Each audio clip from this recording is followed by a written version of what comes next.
الله الرحمن الرحيم، والصلاة والسلام على خاتم الأنبياء والمرسلين محمد صلى الله عليه وسلم، وبعد.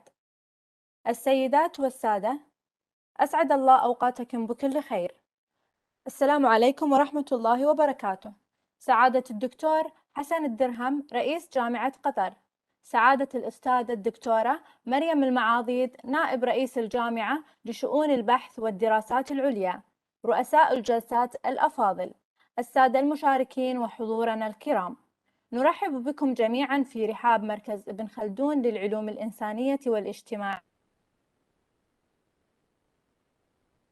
العربية التركية تحت عنوان البحث عن آفاق جديدة، التحديات والفرص. يسعى هذا المؤتمر إلى أن يشكل منصة إقليمية ودولية لمناقشة العلاقات العربية التركية بشكل معمق، والتحديات التي تواجهها وسبل التغلب عليها، بالإضافة إلى مناقشة فرص التعاون والتنسيق وزيادة مساحة العمل المشترك بين الطرفين، وذلك بما يفضي إلى تطوير العلاقة بينهما وتحقيق الأمن والاستقرار والازدهار لدول المنطقة وشعوبها. في المؤتمر الأول للعلاقات العربية والتركية تنقسم المحاور إلى محور الدبلوماسية والخارجية، محور الأمن والدفاع، محور الاقتصاد والاستثمار والطاقة، وأخيراً محور المجتمع والثقافة. الحضور الكرام، نستهل أعمال اليوم الأول للمؤتمر بكلمة افتتاحية يلقيها الدكتور حسن الدرهم رئيس جامعة قطر، فليتفضل مشكوراً لإلقاء كلمته. السلام عليكم ورحمة الله وبركاته. تسمعيني أخت عفرة؟ نسمعك دكتور، تفضل. شكرا جزيلا. بسم الله الرحمن الرحيم. الحضور الكرام، السلام عليكم ورحمة الله وبركاته. أرحب بكم في جامعة قطر وفي أحد مراكزها البحثية الرائدة، مركز ابن خلدون للعلوم الإنسانية والاجتماعية، وذلك في المؤتمر الدولي الأول للعلاقات العربية التركية. الحضور الكريم، لقد شهد النظام الدولي خلال الربع القرن الأخير تحولات كبرى على مستوى انتقال الثروة والقوة والنفوذ والسيطرة من الغرب إلى الشرق، وأدت الحروب والأزمات الدولية إلى تراجع انفراد الولايات المتحدة الأمريكية بقيادة النظام الدولي، وإلى صعود الصين وقوى دولية أخرى بشكل تدريجي على الساحة العالمية. وقد ظهر ذلك بشكل واضح بعد حربي أفغانستان في عام 2001 والعراق في عام 2003 والأزمة المالية العالمية عام 2008 وما عقب ذلك من أزمات وصراعات وحروب حتى وقتنا الراهن.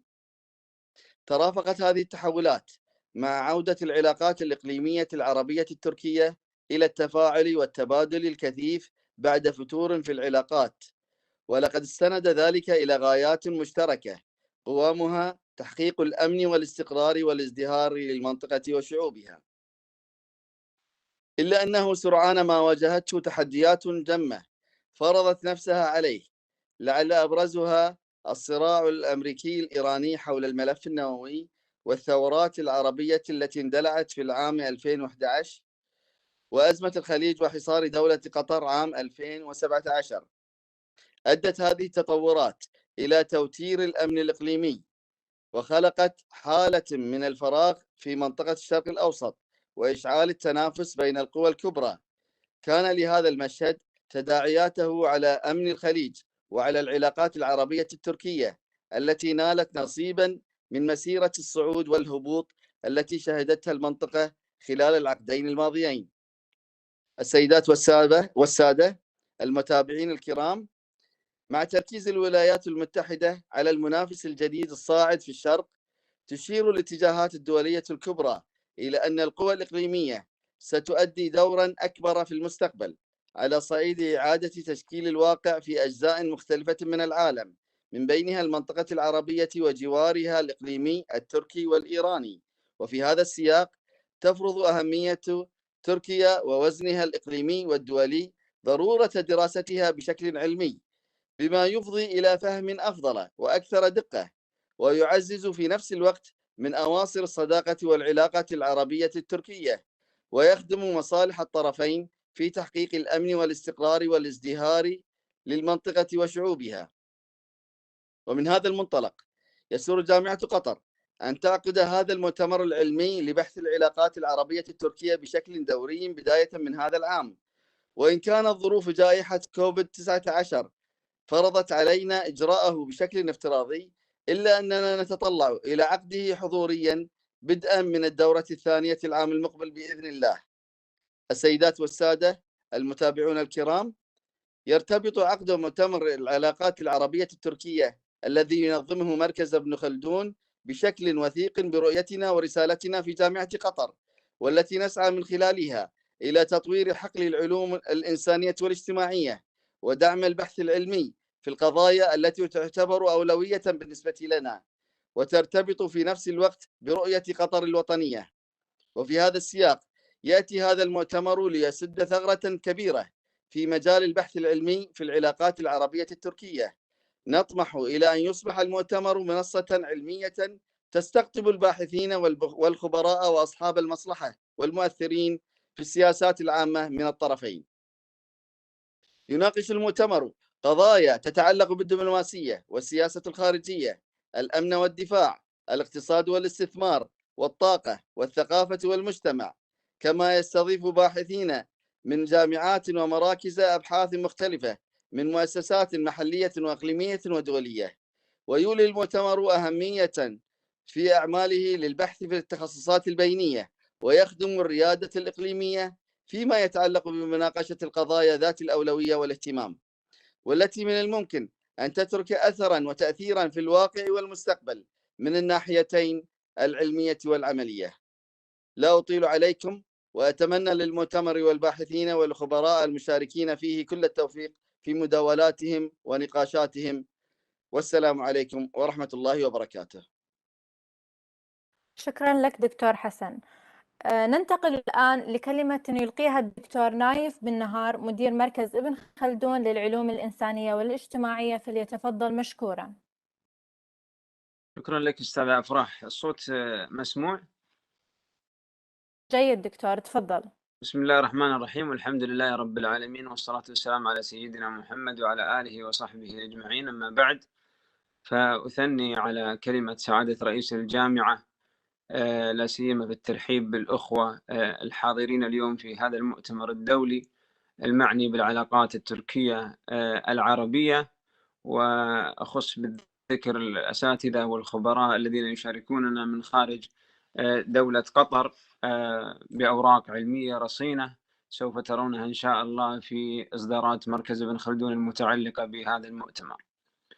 الحقيقة كما شرح سعادة رئيس جامعة قطر وكما سيشرح بعد قليل الدكتور علي باكير المسؤول عن فعالية هذا المؤتمر، أن تنامي الدور التركي في المنطقة جعل من الضروري أن على مركز ابن خلدون باعتباره مركزا بحثيا عربيا أن يؤطر هذا التنامي ضمن إطار علمي ويبحث في أبعاده المختلفة السياسية والاقتصادية والثقافية والأمنية والعسكرية، يدرس مثل هذا التفاعل. ولا يخفى عليكم أن في مركز ابن خلدون أحد الأطر الاستراتيجية التي يستند إليها في عمله الثقافي هو إطار المثاقفة، ونعني بالمثاقفة التعاطي المنهجي مع الثقافات الأخرى. وغالبا ما يتبادر إلى الذهن حين نقول الثقافات الأخرى الثقافات البعيدة، الثقافة الغربية بأشكالها وأنماطها المختلفة، لكن يغيب عن ذهننا دائما الثقافات القريبة والمجاورة لنا والتي لها تأثير مباشر في في نمط الحياة العربية عموما، لا سيما الثقافة التركية والثقافة الفارسية. فنحاول ضمن إطار المثاقفة أن نقترب من الثقافات الأخرى، أن نحاول دراستها دراسة علمية موضوعية بعيدة عن التحيزات الأيديولوجية والتحيزات السياسية، ليس فقط لوجود علاقة مميزة بين قطر وتركيا أقيم هذا المؤتمر، وإنما لأن الوجود التركي اليوم في العالم العربي لم يعد وجودا شكليا أو حتى وجودا معنويا في كل أشكاله، وإنما له وجود حقيقي ربما لا تقاربه أي دولة إقليمية أخرى. يعني الوجود العسكري التركي موجود تقريبا في 6 دول وموجودة في كل الممرات المائية، ولا تكاد هناك دولة عربية لا توجد فيها شركات اقتصادية تركيا. فلا يمكن أن نتجاهل أو أن نذهل عن هذا الوجود الكبير والمتنوع للفاعل التركي في جميع أنحاء العالم العربي. ولذلك ربما من القليل جدا أن يكون فقط لدينا مؤتمر واحد كل سنة أو كل سنتين، كما نطمع أن يكون هذا على حسب يعني يتوقف الأمر على طبيعة الأزمة الصحية التي يمر بها هذا العالم. لكن أعتقد أننا بحاجة إلى الكثير من الندوات والورش التفصيلية لمناقشة تداعيات الوجود التركي المتنوع في العالم العربي. ومن هنا ندعو الباحثين المشاركين أن يعمقوا الموضوعات التي ستطرح في أو ستقدم في هذا المؤتمر من خلال أوراق أخرى تفصيلية تشاركون بها في مجلة تجسير التي يصدرها مركز ابن خلدون نصف سنوي. بإمكانكم المشاركة في هذه المجلة، بإمكانكم المشاركة أو حتى تقديم اقتراحات لعقد ورش أو ندوات أخرى تنبعث من هذا المؤتمر نستفيد منها على مستويات مختلفة كل بحسب تخصصه. لذلك أنا الأمل في مركز ابن خلدون أن يكون هذا المؤتمر هو بداية، ولو كانت بداية متأخرة جدا حقيقة، لأنني لم أعهد أن هناك مؤتمرا منتظما دوريا يناقش العلاقات العربية التركية بشكل علمي من مختلف الجهات، مع الرغم من أن الوجود التركي ممتد لأكثر من 10 سنوات في المنطقة. لذلك نأمل أن يكون هذا المؤتمر بداية ننطلق منها لفهم أعمق لدور الفاعل التركي في العالم العربي. أنا لا أريد أن أطيل عليكم، بالتأكيد الدكتور علي من بعد لديه المزيد من التفصيل فيما يتعلق بدور هذا المؤتمر وتداعياته وأسبابه. أشكركم مرة أخرى وأعيد الترحيب بكل الضيوف المشاركين في هذا المؤتمر، والسلام عليكم ورحمة الله وبركاته. شكرا لك دكتور نايف. والآن يلقي الدكتور علي باكير أستاذ المساعد في العلاقات الدولية بمركز ابن خلدون كلمته، فليتفضل مشكورا. Thank you very much, Afrah. Let me start by thanking President of Qatar University, Dr. Hassan الدرهم, also VP of Research, Professor Mariam Al-Maadid, and of course, our Director, Dr. Naif bin Nahar. I should say that without their support and dedication, we wouldn't have this conference today, so thank you very much. Basically, I will be speaking in my 10 minutes or so on the what we have been doing in Ibn Khaldun Center when it comes to Turkey and Qatar. So we have been working on mainly 3 levels: Turkey-Arab world relations, Turkey-Gulf GCC relations, and Turkey-Qatar relations with special focus on defense and security dimensions. Now, when it comes to this issue, I know as a person who is from both Turkish and Arabic roots, who spent his life living and working in Turkey, the Arab states and Gulf states, who is also has been working extensively during the last 20 years on the Turkish-Arab relations, Turkish-Gulf relations with officials, with stakeholders, with think tankers in official institutions, private institutions, non-governmental institutions. I can tell you that I believe there is a persistent need to study the Turkish-Arab and Turkish-Gulf relations from a scholarly perspective. Now, regardless of what I am telling you right now, a simple search on Google Scholar, for example, can give you a hint on what I'm talking about, and they can prove my point. This is the results of a search on Turkey-Arab terms when it comes to the scholarly work on Google Scholar. You can see that one might see progress from 2002 till 2020, but when we compare these results to the results with the other countries or regions, we will see that the issue is different. Yes, here, for example, Turkey-US, Turkey-EU, Turkey-Russia, Turkey-China, and Turkey-Arab, Turkey-GCC is quite negligible when we compare it to the other search results, taking in consideration these are countries, for example, not regions. US is a country, China is a country, Russia is a country. We are talking here about the Arab world, Gulf states, and GCC states. So there is obviously a shortage in working on a scholarly manner, even if we want to compare these results with a country like Iran, for example. Here, Turkey-Iran relations and Turkey-GCC relations, there is a huge gap between the two. I believe that, and I hope that through our work and those who are interested, we contribute, we give a tiny but tangible and solid contribute to this issue when it comes to Turkey-Arab and Turkey-Gulf relations. Now, we have been also working on Turkey's defense and foreign policy in the Khaldun Center. This chart is part of a paper project under the title Mapping the Rise of Turkey's Hard Power. I published it recently in New Lines Institute for Strategy and Policy in Washington. And of course, this is a paper which is rich of visual and database-oriented results. It is actually the most read paper according to the statistics of the center under this theme. Basically, I registered every single terrorist operation against Turkey from the broader, from the neighboring countries since 2010 till 2019, almost a decade, especially terrorist attacks by PKK, PYD, and Daesh against Turkey. And I realized that, as you can see with me, during the period 2015-2016, there has been a surge of terrorist operations against Turkey. And I use this data to explain the dramatic shift in Turkey's policies from soft power to hard power, because at the end of 2016, Turkey started to execute military operations beyond its borders. And this, of course, according to the results of the data that we have collected, was effective in terms of eliminating the terrorist attacks against Turkey and safeguarding the national security, and also promoting Turkey as a reliable and strong ally for regional countries, especially in the GCC countries like Qatar, as we will see right now. So,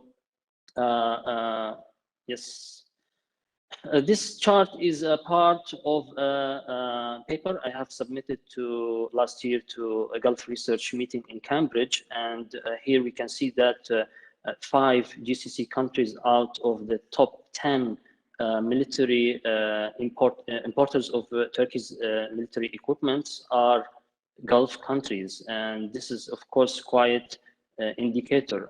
This chart is based on data drawn from CPRI database, but I have been also working on my own data. This, for example, chart is also from my to Gulf research meeting in Cambridge, and it explores the defense and security ties between Turkey and GCC countries. As we can see, of course, I eliminated the numbers because I didn't publish the paper yet, and I have the updated version also, but we can see that Qatar is taking the lead when it comes to security and defense ties with Turkey, then Saudi Arabia, then Bahrain and Kuwait, and then UAE, and lastly Oman. So this chart, for example, is a part of a project I have been working on in the last couple of years, especially after publishing my book chapter, comprehensive book chapter on the evolution of Turkey-Qatar relations amid the growing Gulf divide. And in this chart, I registered every single high-level interaction between Turkish and Qatari officials from 2013 to 2020. I also, as you can see, deleted the numbers because I didn't publish it yet. We will be publishing soon, inshallah, or this is what I hope to. And we have the updated version also. One note we can notice here is that this trend of security interaction between Turkey and Qatar is on the rise, and it increases mainly in or during crisis times. For example, here, 2015, we had instability in the Gulf and in Syria, and this came after the strategic alliance signed between Turkey and Qatar. And in 2017, we have the GCC, the Gulf, the 2017 Gulf crisis blockade against Qatar. And 2019, here we have the pandemic crisis. So this was a quite indicator in terms of the security interaction between Qatar and Turkey. This is basically the same chart, but using bars where you can noticeably see the difference, especially during crisis times. Now, I have been also working on registering the or codifying the diplomatic interaction between Turkey and Qatar. These are every single diplomatic interaction between Qatari and Turkish officials from 2013 to 2020. And I made a comparison between the security interaction during each year with the diplomatic interaction. Of course, there is a huge difference, and we have been working on these projects. Some of them are carried with sovereign entities, and some of them we hope that we will apply for QNRF soon to get grants on them. And we are also open to work with whoever want to cooperate or collaborate with us on such topics, or those who has interest in such topics. So I will close my remarks. My time was limited, 10 minutes. Thank you very much. And I will leave you with my colleague, Dr.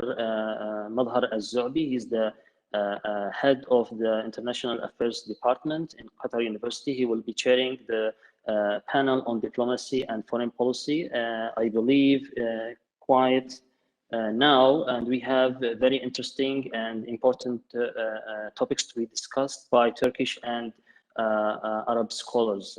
Thank you very much, and wish you fruitful and vivid discussions. Thank you.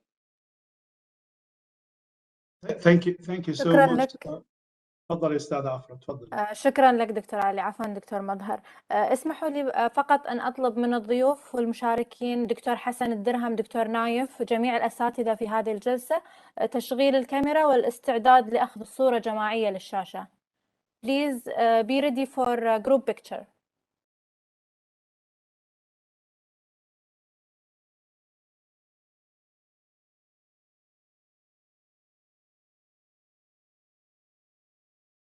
دكتور حسن الدرهم، دكتور نايف. في مشكلة يبدو عندي في الكاميرا، مش راضية تشتغل.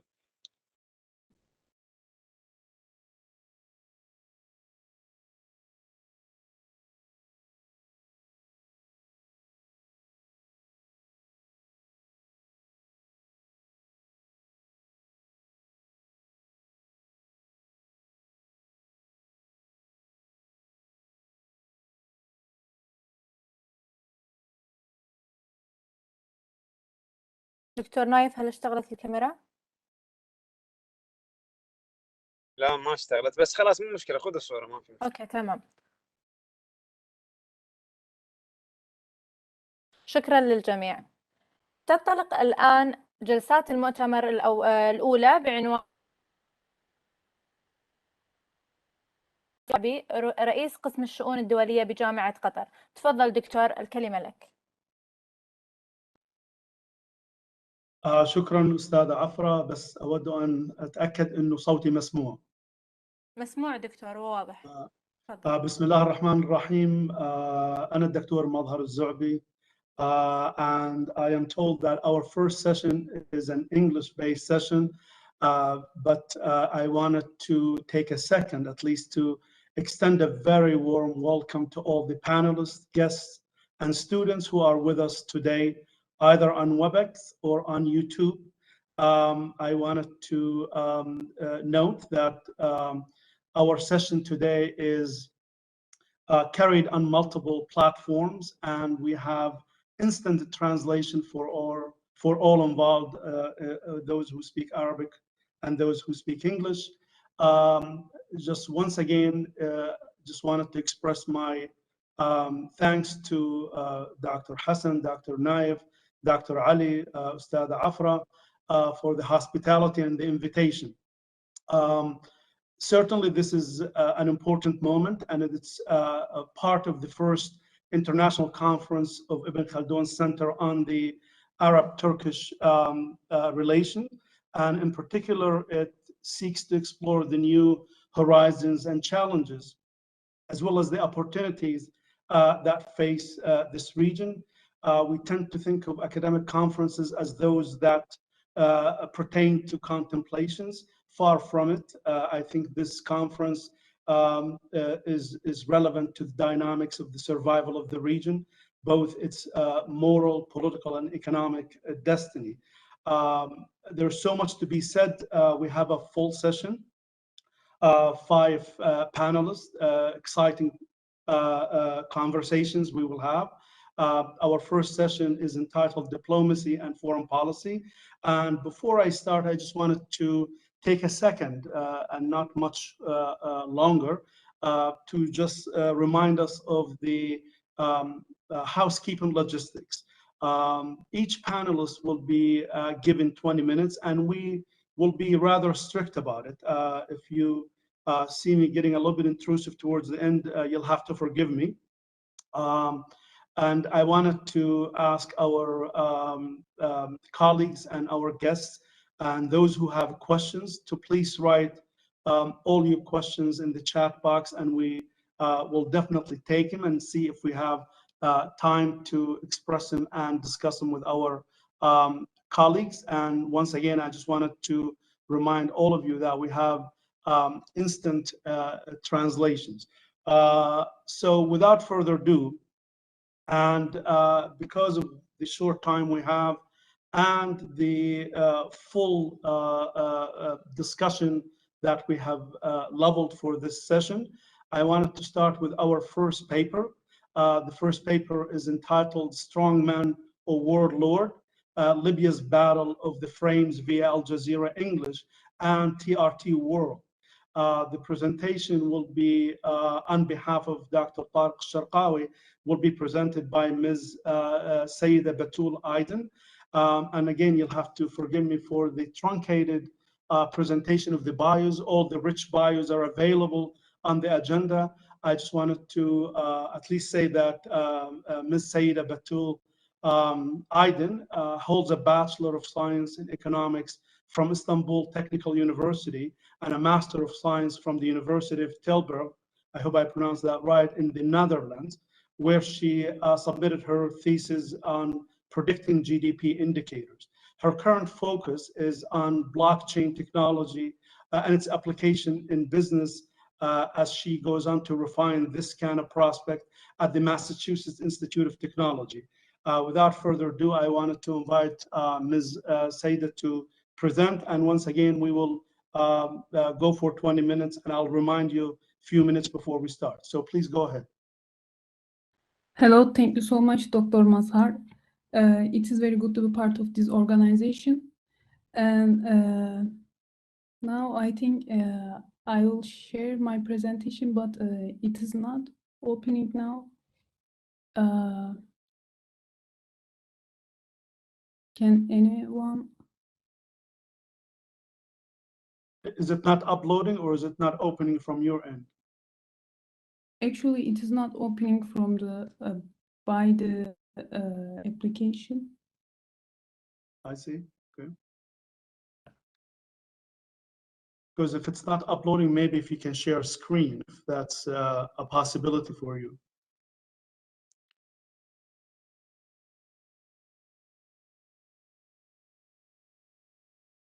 Ms. Afrah, can you display the presentation instead of her?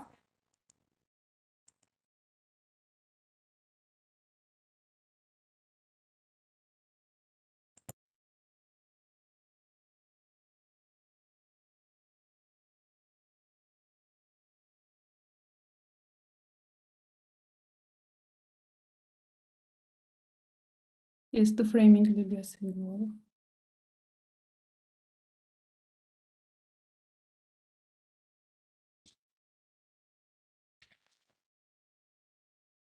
Thank you, Ms. Afra.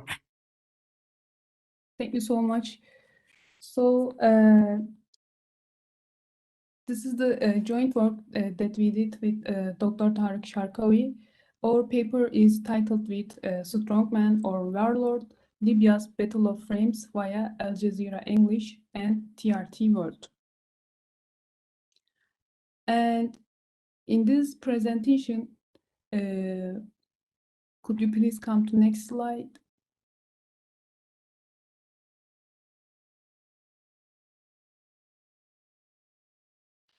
Yes, in this presentation, I will talk about the general situation in Libya and the role of the Khalifa Haftar.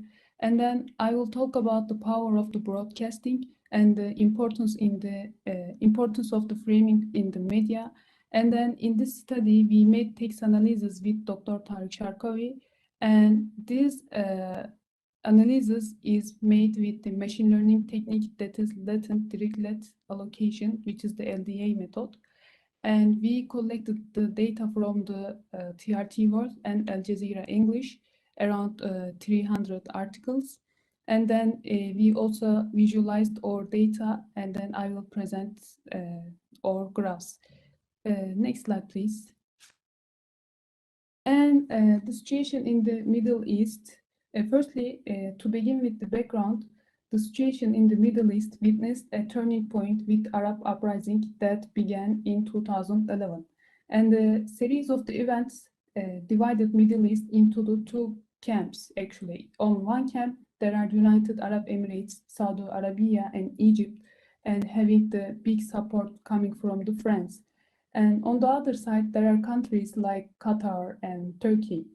And specifically in the Libya, downfall of the Gaddafi-led elections, and there was an improvement in terms of the democracy in the Libya. And however, those gains were lost when the former military commander Khalifa Haftar announced that he is suspending General National Congress and government and the Constitutional Declaration in 2014. And during this time, of course, there was the contest between the players in terms of hard power, but also with the soft power. And it comes with, and the soft power, as the Joseph Nye defines that, it is the ability to affect others to obtain preferred outcomes by the cooperative means of the framing the agenda, persuasion, and the positive attraction. And actually, this soft power comes with public diplomacy, broadcasting, exchange, and the assistance. And actually, yes, it is undeniable fact that for a nation's effective public policy endeavor is its ability to communicate with the world.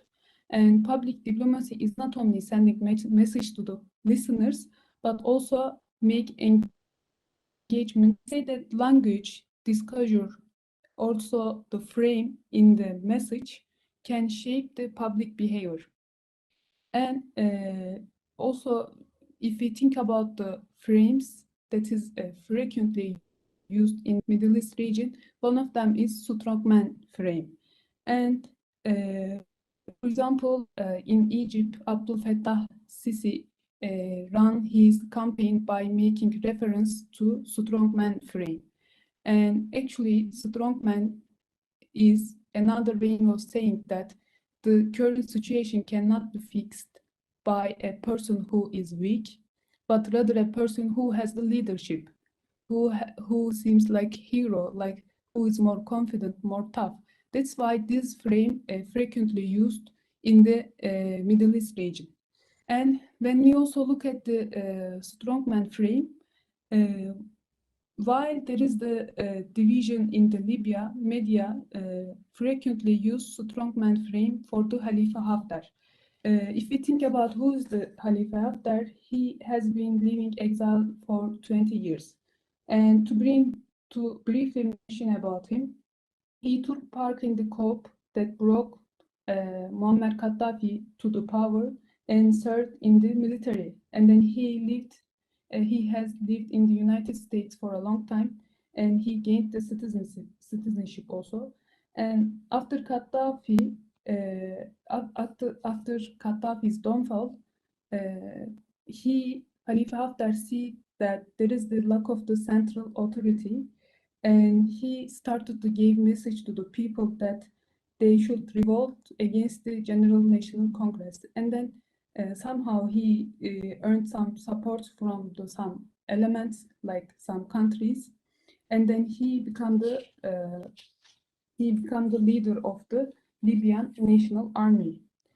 And although during his operations many people killed, imprisoned, or forced to flee, some of the media organizations showed him as a strong man. Could you please come to next slide? And for example, in the Libya review, they are framing Khalifa Haftar as a field marshal. And field marshal is the rank that is given to commander who has the extraordinary achievements. But when we think about his resume, actually there is no big achievement that is worth to mention. Today, in 2021, still, the newly installed government of national unity is the only government in the Libya. However, he is continuing to play the role of the speaker against the peace process in the Libya. And he also showed his disregard to international diplomacy also. And despite all the issues, Al-Arabiyya continued to legitimize Haftar, similar to, for example, Libya Review, and Marshad, which is the United Arab Emirates funded news outlet, also regularly calls Haftar as a field marshal. And these claims are made by ignoring Haftar's illegal involvement on the war and illegal involvement to the Libya. And as a counter, we have other channels like TRT World and Al Jazeera English, and those media outlets give less credit to him. And for example, TRT World mentions about him as a person who is destabilizing the region, and Al Jazeera English already labeled him as a warlord. And in this study, we wanted to see objectively how TRT World and the Al Jazeera English framed the situation in the Libya and their approach to the events in the Libya. Next slide, please. In the study, we made the text analysis.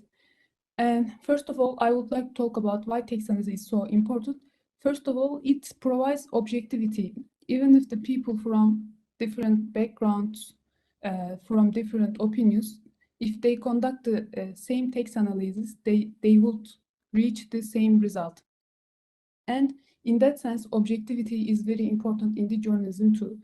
And with the text analysis, it is very easy to understand large data set. If you think about if you have very large data set, too much article, and if you try to get the mean from them, text analysis in that sense would be very useful tool.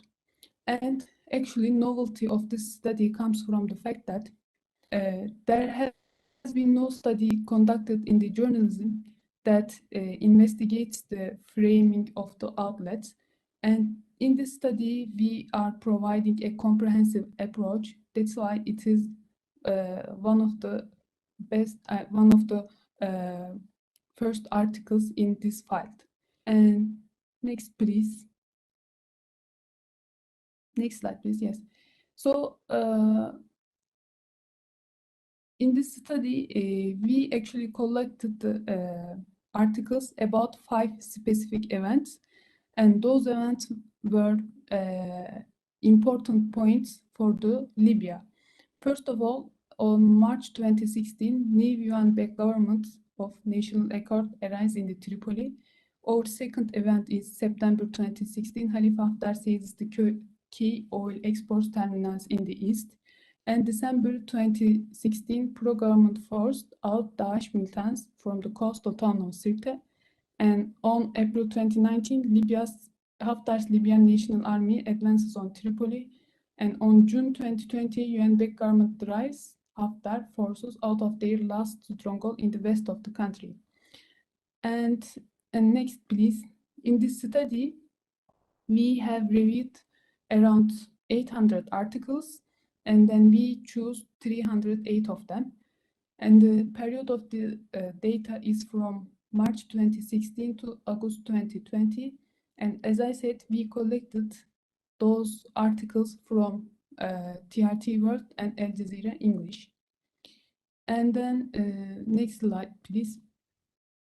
And first of all, in this study, we, after collecting our 300 articles, we firstly prepared our data for the analysis.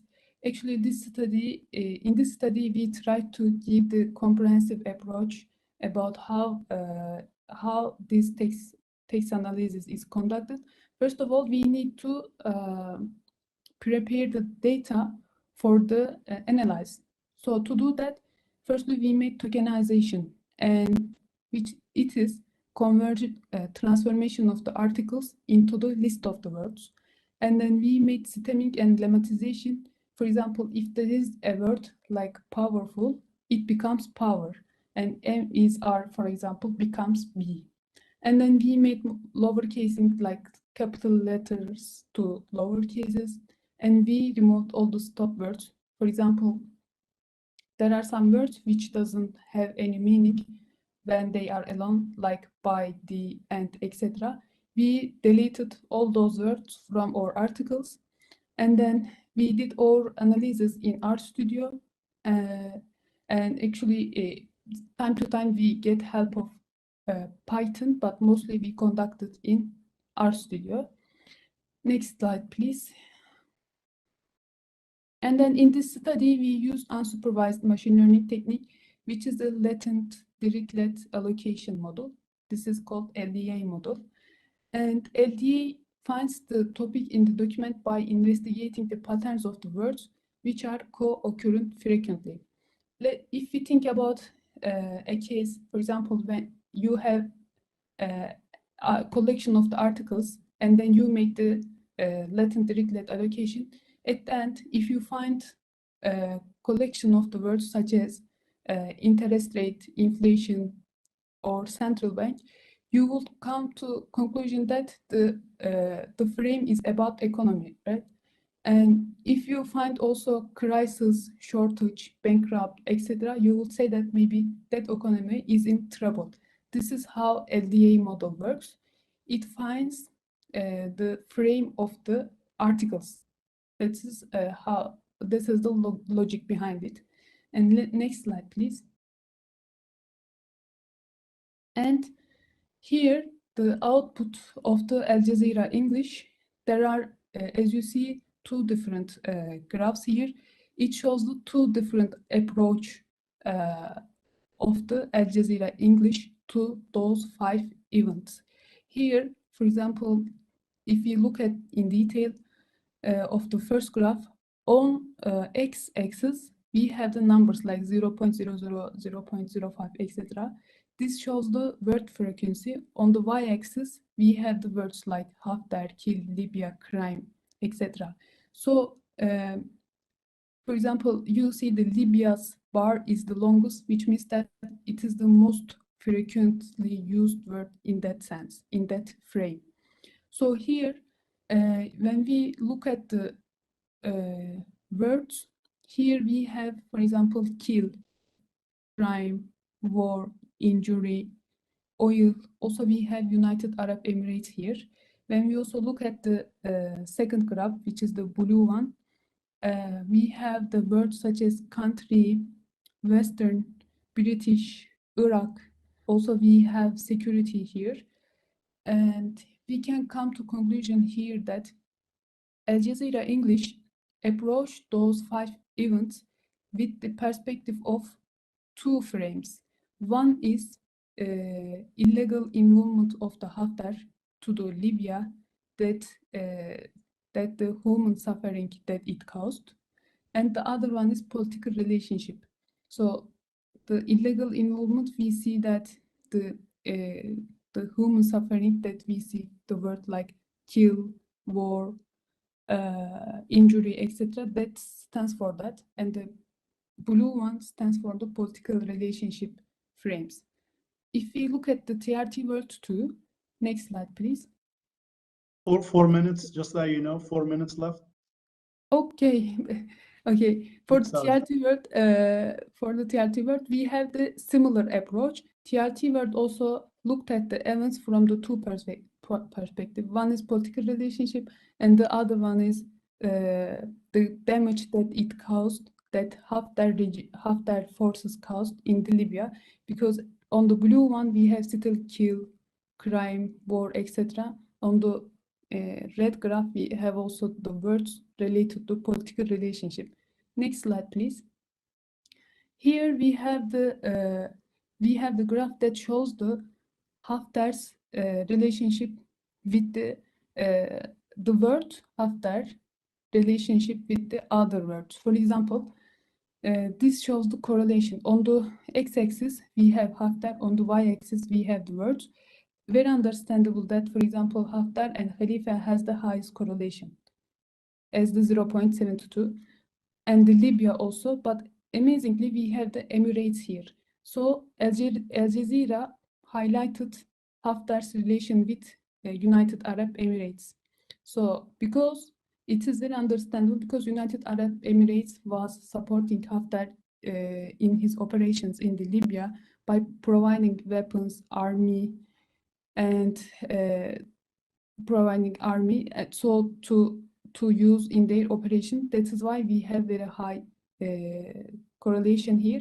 We find those numbers by dividing covariance by the standard deviation, by the way. Also, we have the Russia here. It has the correlation as 0.4. It is also understandable that because there was the support of the mercenaries comes from Russia to give aid in the war against the UN recognized government in the Libya. Next slide, please.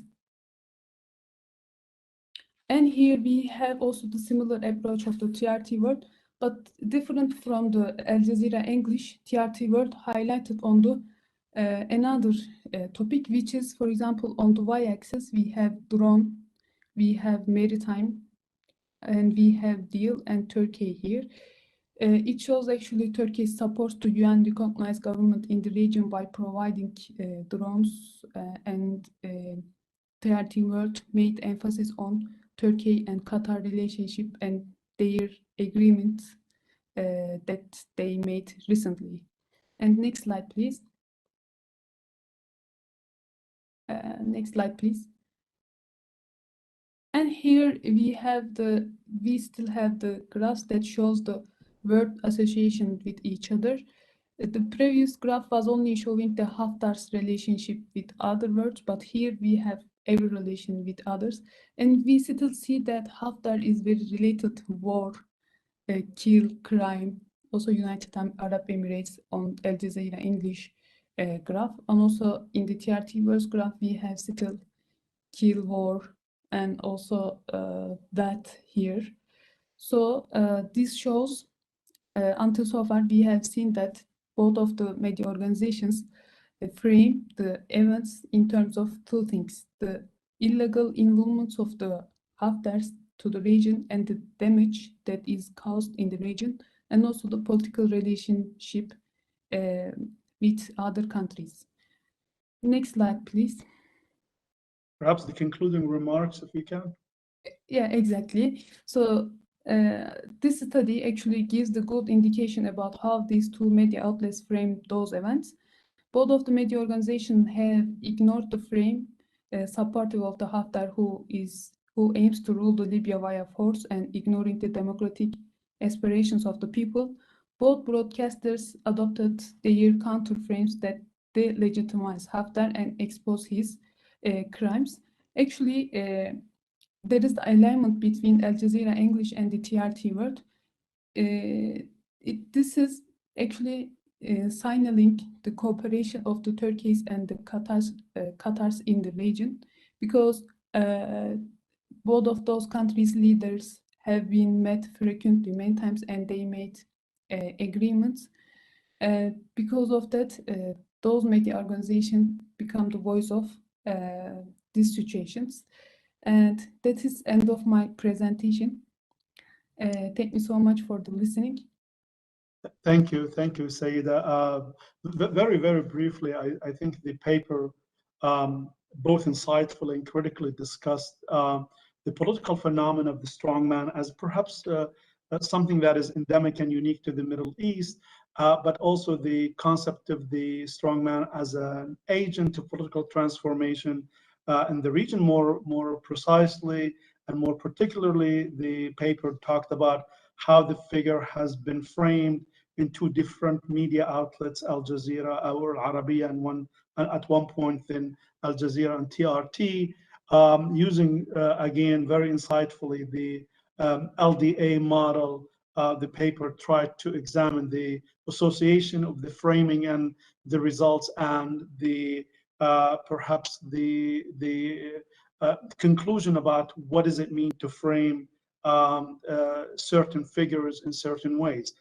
Very, very smart and very insightful. I hope we have some conversations in the time we have allocated at the end. But in the interest of the time we're allocated, I just want to thank Saida for her presentation. We move to the next presentation entitled Understanding Turkey's Strategic Hedging Against the Roles of Iran and Saudi Arabia in the Yemen's civil war. It will be presented by Umar Al-Mansur. Dr. Umar Al-Mansur is an assistant professor in the Department of International Relations at Bursa Uludağ University in Bursa, Turkey. His research interests include the domain and the area of foreign policy and security affairs in the Middle East, with focus on Turkey, the Gulf, and Yemen. I invite Dr. Umar to present, and once again, you'll have to forgive me because I will have to badger you for the 20 minutes. So please go ahead.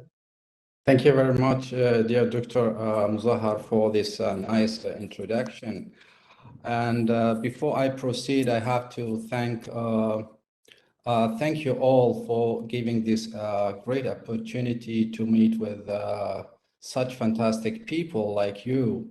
And my thanks and appreciation also should go to those who organized this insightful and informative conference. And especially the timing is really significant, I mean, especially for my topic, in a coincidence with what is going on in the region after these regional transformation that we saw a couple of days ago. And it's really, really relevant to what I'm going to present over here. Now, I have this humble topic. I'm going to present it now. Let me share it with you. Again and again, we have to give this permission. Okay. No. Now, again, we have to make a system preferences in MacBook. It's really hard. Is it possible from you or those technicians over there, or I have to do it from here? Or would you like Ms. Afra to sort of guide the presentation? Because I enabled WebEx from here, from my system preferences, and it says that I have to log out and log in again, and this is really hard. إحسان أعطيني البرزنتر. سوف نعرض الدكتور عمر. إحسان. They will try to take care of it from this in just a few couple seconds, and we'll see where it goes. Thank you very much. We did actually this before in our trial session.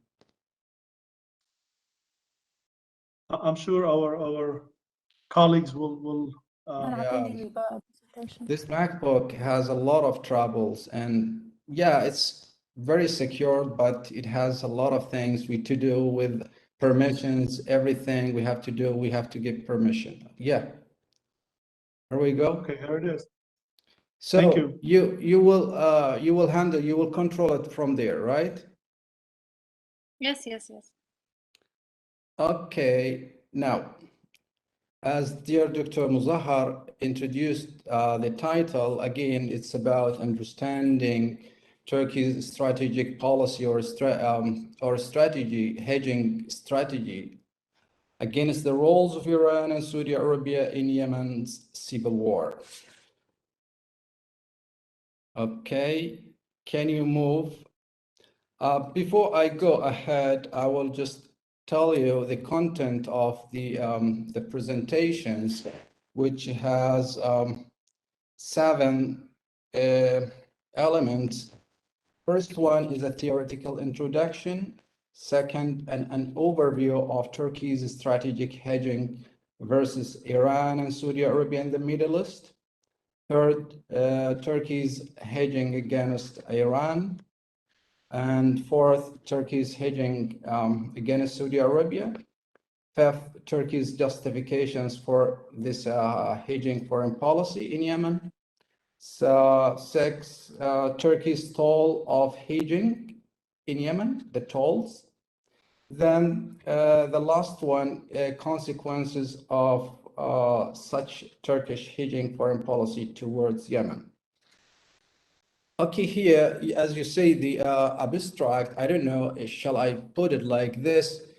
Or, you know, if before we go, we have to go historically to the Turkish-Yemeni relations, and there are some a set of historical and traditional elements, factors like the Ottoman legacy, good relations with the Yemeni Islamic Islah Party, the Muslim Brotherhood affiliated party, and support of the Saudi-led coalition in Yemen, and a variety of domestic and regional complication. I mean, if you want to start to learn about why Turkey opted for this foreign policy, then despite all these that I mentioned, the factors that should drive Turkey to Yemen, like the Ottoman legacy and good relationship with the Yemeni Islah Party, and then suddenly we found Turkey hedging against all these roles of Saudi Arabia and Iran in Yemen, and it's a kind of exit or withdrawal from the game. And also because these factors, the forces like the Qatari crisis, Trump's administration disruptions, and other things, and the stormy relationship with the UAE, and other many things. Unlike in Libya, Turkey has chosen not to engage in Yemen or align with any of the local stakeholders, including the internationally recognized government, the Houthis, the Southern Transitional Council, as well as the foreign war stakeholders, mainly Saudi Arabia and Iran. The article contributes to the literature on Turkish-Iran relation, exactly what this conference is dedicated to. And it argues that Turkey's foreign policy towards Yemen's civil war indicates a paradox. This is the thesis of my article, of my study. It's Turkish foreign policy towards Yemen is paradoxical, and I will explain how it seems to be. Like Turkey shifted from bandwagoning to hedging, or from proactive regional activism to more passive or relatively passive role in Yemen. And the result was Iran's underbalancing. I will explain in further details later on. It argues that instead of using the concepts of neutrality and isolationism to explain Turkish-Yemen's civil war, the strategic hedging concept provides a better understanding of Turkey's rationale or justification for such a policy. I mean, to manage risks and gains. Indeed, in Yemen, Turkey has deliberately preferred to hedge against domestic challenges and regional complications. Can you move ahead, please? here, theoretically, hedging strategy is a middle ground theory, which is straddles realist offensive and defensive premises of IR theory. And it also straddles bandwagoning and balancing. It probes into how certain states opt to go between balancing and bandwagoning according to their conditional forces. We will come to the conditional forces like size, polarity. I mean, like at both levels, a regional level and domestic level, like polarity in the regional systemic level and the regional system structure and the nature of the regional polarity. And and the irrational choices. So two forces, conditional forces and rational choices. And this is really the case of Turkey, which justifies its hedging in Yemen out of a rational calculation to manage risk and gains. Okay, it focuses on security studies. Oh, are you moving? Why you are moving? No, just yeah, here, please. It focuses on security studies, trying to provide new in-depth understanding of state alternative behavior for dealing with balancing and bandwagoning. Bandwagoning risk. Analytically, the studies aims to explain how Turkey addresses the Yemeni civil war in light of its interactions with Iran and Saudi Arabia. So, if you want to understand why we witnessed this Turkish foreign policy towards Yemen, you have to look at its interactions with Iran and Saudi Arabia as well. The article first examined cooperative competitive factors influencing Turkey's ties with Saudi Arabia and Iran, as well as how Turkey intends to adopt a hedging to avoid collisions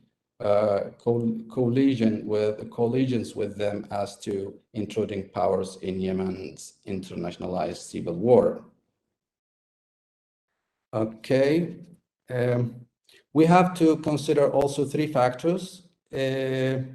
Contrasting, I mean, to understand why this option of hedging strategy by Turkey, and then we have to consider the contrasting political systems of Turkey between, I mean, the differences between Turkey, Iran, and Saudi Arabia in terms of political system, political regimes, like individual personalities of leaders, regional aspiration like role conceptions, and competition over regional leadership and alliances polarization. And this is the third one is very important regarding the regional dynamics that affected all these three regional powers to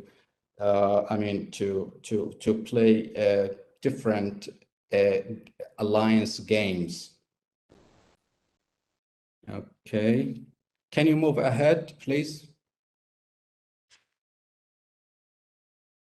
Strategic hedging, then we have, I want to make you understand the difference between soft balancing and hedging. Regarding second-tier powers, this is just in the context of second-tier powers like Turkey, Iran, and Saudi Arabia and Egypt.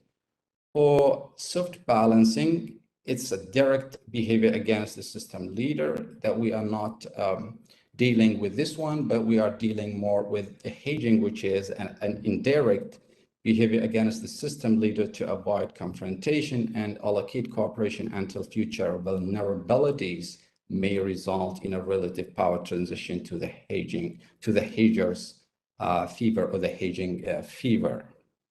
Okay, Turkey is the case of is a case in point here, right, as a regional power. In the case of Turkey's hedging against Saudi Arabia and Iran in Yemen civil war, I propose three sub-hypotheses. First, a state has enough offensive capabilities like Turkey to balance one or both pairs like Saudi Arabia and Iran, but it prefers to pursue protective and defensive precautions. A state has some certain rate of competition and cooperation patterns with the hedged states like Iran. It has some cooperative patterns, cooperative elements with both Iran and Saudi Arabia, but it opts to pass the back of balancing to one hedged state against another. I will explain this, how Turkey played this, the game of back-passing, or like passing the responsibility to both of its competitors, Saudi Arabia and Iran, to balance each other, and for the profit of Turkey, I mean, in favor of Turkey. And like one hedge state against another hedge state out of the free F word logic. Free F logic, F word logic means that if Saudi Arabia offsets or balance, or if Saudi Arabia balance Iran, then Turkey will have a free ride gains, and vice versa. If Iran balances Saudi Arabia, then Turkey will have also a free ride gains. A state hedges limitedly against regional peers with whom it has competition concerns elsewhere that are more important than the one of which it hedges. Here, in this scenario, we see Turkey hedging in Yemen because Yemen is not that a priority for Turkey because of many things, domestic factors and complications and regional disruptions. So Yemen is not that important for Turkey. So regional, it has competition concern with like Iran and Saudi Arabia, somewhere else, like in Syria and Libya, more important than Yemen. Can you move ahead, please?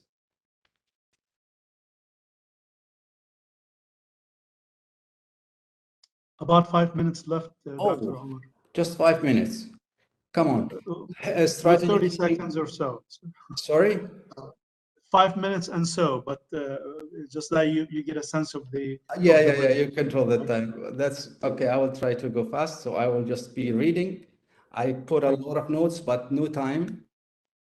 Okay, this is a framework of strategic hedging in theory, and in the Middle East, you can consider Turkey, you can compare Turkey if it is if Turkey fits in this framework, conditionality, asymmetric forces, like polarity, how is the regional system is a multipolar, bipolar, unipolar. I find that Middle East is a multipolar, so Turkey found it difficult to compete there, where blocked and countered by Saudi Arabia, Egypt, and Iran. Size, Turkey is okay in size of in capacity, or in terms of military capacity, geographical contingency, but here, if you put it in the Yemeni context, then Turkey will have a geographical, will face a geographical contingency, because Yemen is far, in terms of, in the case of Syria, then there is a geographical contingency that Turkey faces in Syria, but in Yemen, it doesn't have this, because Yemen is far away. It's quite far from Turkey, but it's a geographical contingency for Saudi Arabia, as Yemen is bordering and is like a backyard in the southern place, in the southern side of Saudi Arabia. And then you have rationality, strategic management of risk and gains. This is really the case of Turkey. regarding its foreign policy in Yemen, there are risks and gains. Legal, logistical, and geopolitical risks, and gains, priorities, alliances, economic pragmatism. Can you go ahead, please? An overview of Turkey's strategic hedging versus Iran and Saudi Arabia in the Middle East. Here we have competition, the elements of competition, how competition looks like and cooperation. But here, as we concern with hedging alliances management, a hedging country try to have alliance management to manage allies, to avoid risks, to economic pragmatism. This is the way that Turkey is doing. I mean, try to manage economic gains, like by hedging Saudi Arabia and Iran. Ideological balancing. Turkey is like balancing in Yemen, Iran's resistant culture and regional Muslim Brotherhood. So Turkey, by hedging, it seems to be balancing a regional Muslim Brotherhood and Iran's resistant culture, or like that. Can you go ahead, please? First, hedging against Iran. Turkey is considered the most flexible regional power in dealing with Iran for four reasons. First, Turkey's traditional policy for non-alienation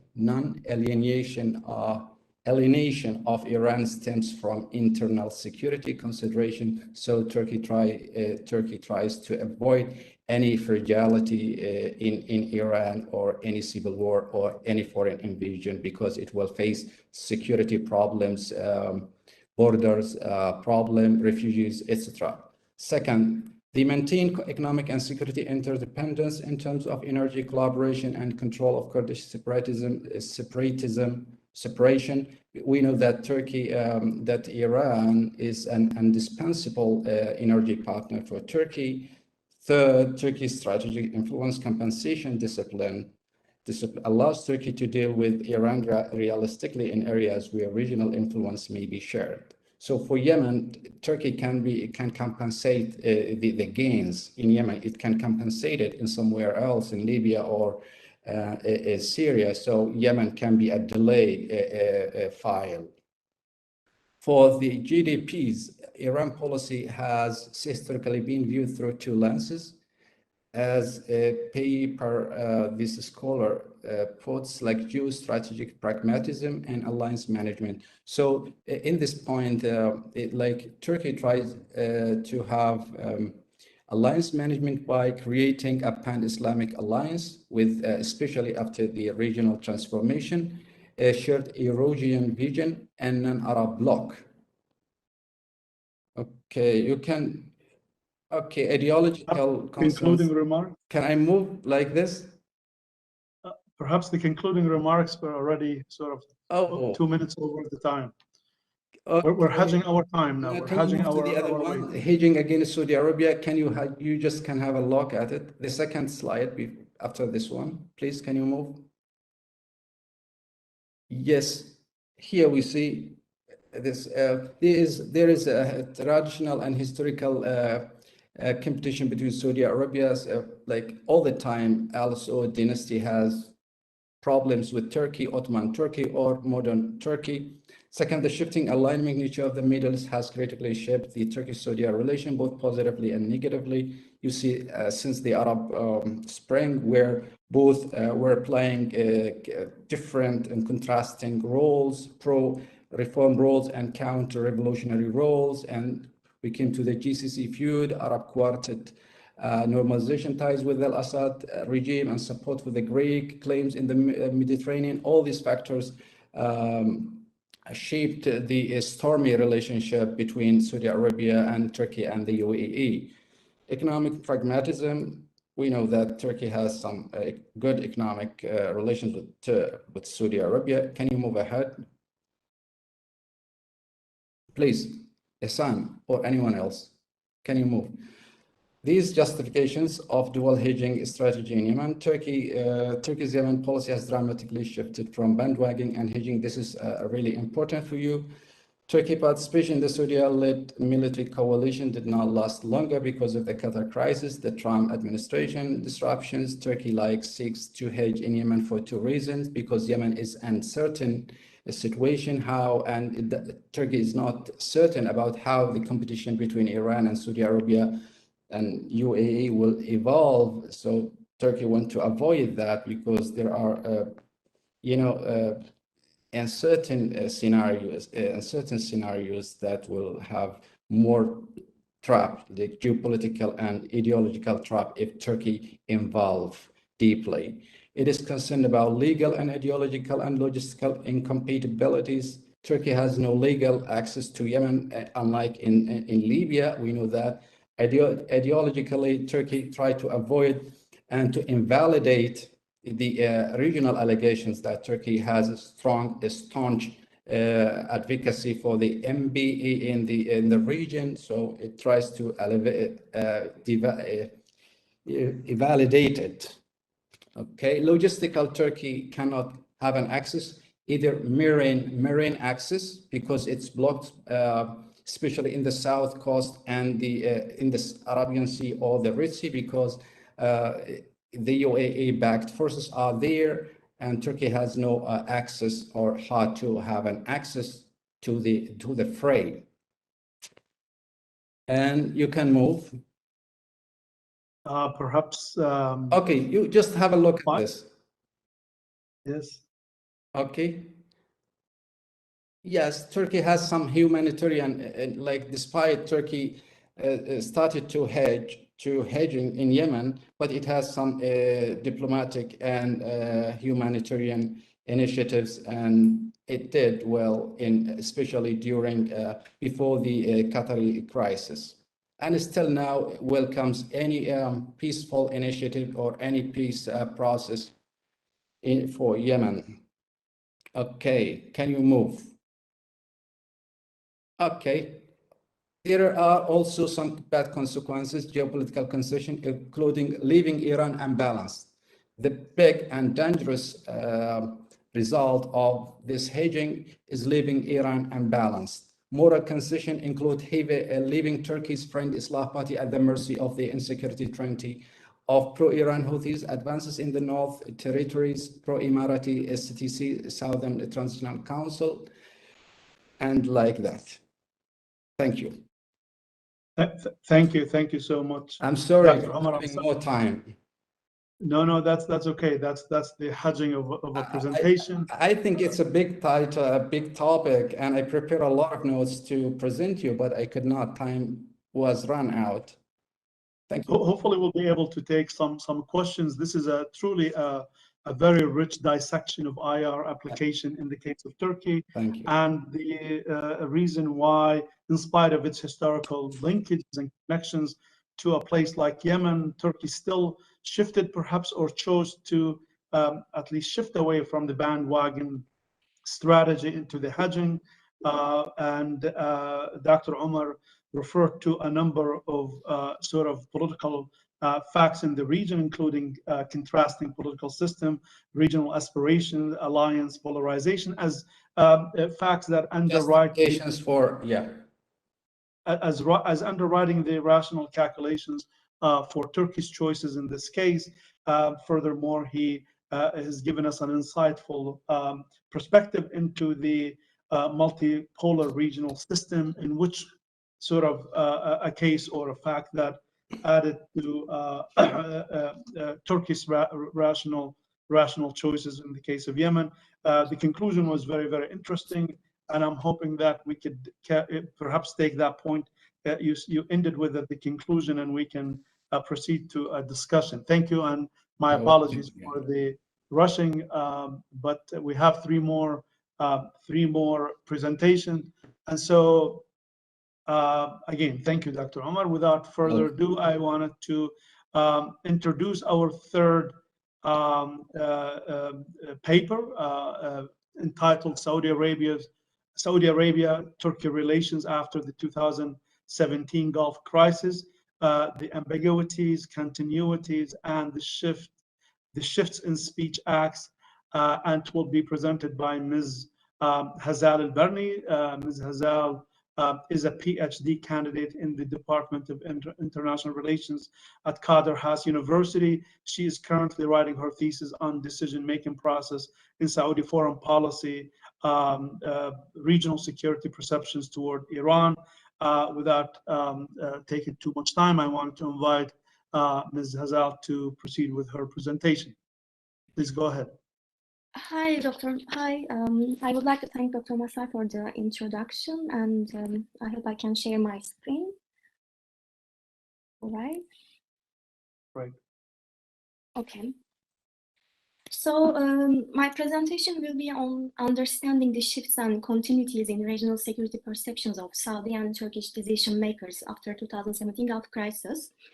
Here is my argument. Firstly, I underline that discourse construction of the Saudi and Turkish decision makers benefits from the power of the imposition of top-down narratives to reshape their domestic politics. Secondly, I argue that the state control on building their regional security narratives is ensured by the public discourse of Saudi and Turkish elites and institutions. And thirdly, it provides both states with the power to utilize their security routinizations through repetitions of security practices towards each other in the perception of their domestic audience as their neighboring allies. Let me start explaining how I apply the speech act theory in Saudi-Turkey relations. I analyze the regional security perception of both states in relation to political, social, and historical context of the bilateral relations. I view the speech act as a theory, as a security act, without underestimating the physical aspects of the security, but I understand the security within the intersubjective meanings of states that they give each other. Once the decision makers construct the securitized issues just by talking about them as existential threats, they gain priority at the state security policy. Both in Turkey and Saudi Arabia, I argue that the legitimization process of foreign policy making has been imposed through the speeches of the political and business elites, journalists, and intellectuals concerning their national interest and solidarity with the state policies. As for the regional security dynamics after 2017, I argue that the security dilemma of the Gulf crisis weakened all regional state security hands and oriented them against the imminent security priorities of the other. Also, it crystallized the clash of regional priorities of Saudi Arabia and Turkey in an unexpected rapid.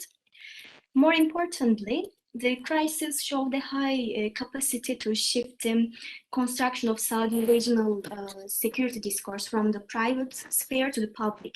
At this period, regional states began prioritizing domestic unity and strengthening their institutional power instead of allowing the narratives of the external actors to define the regional security understandings within their domestic sphere.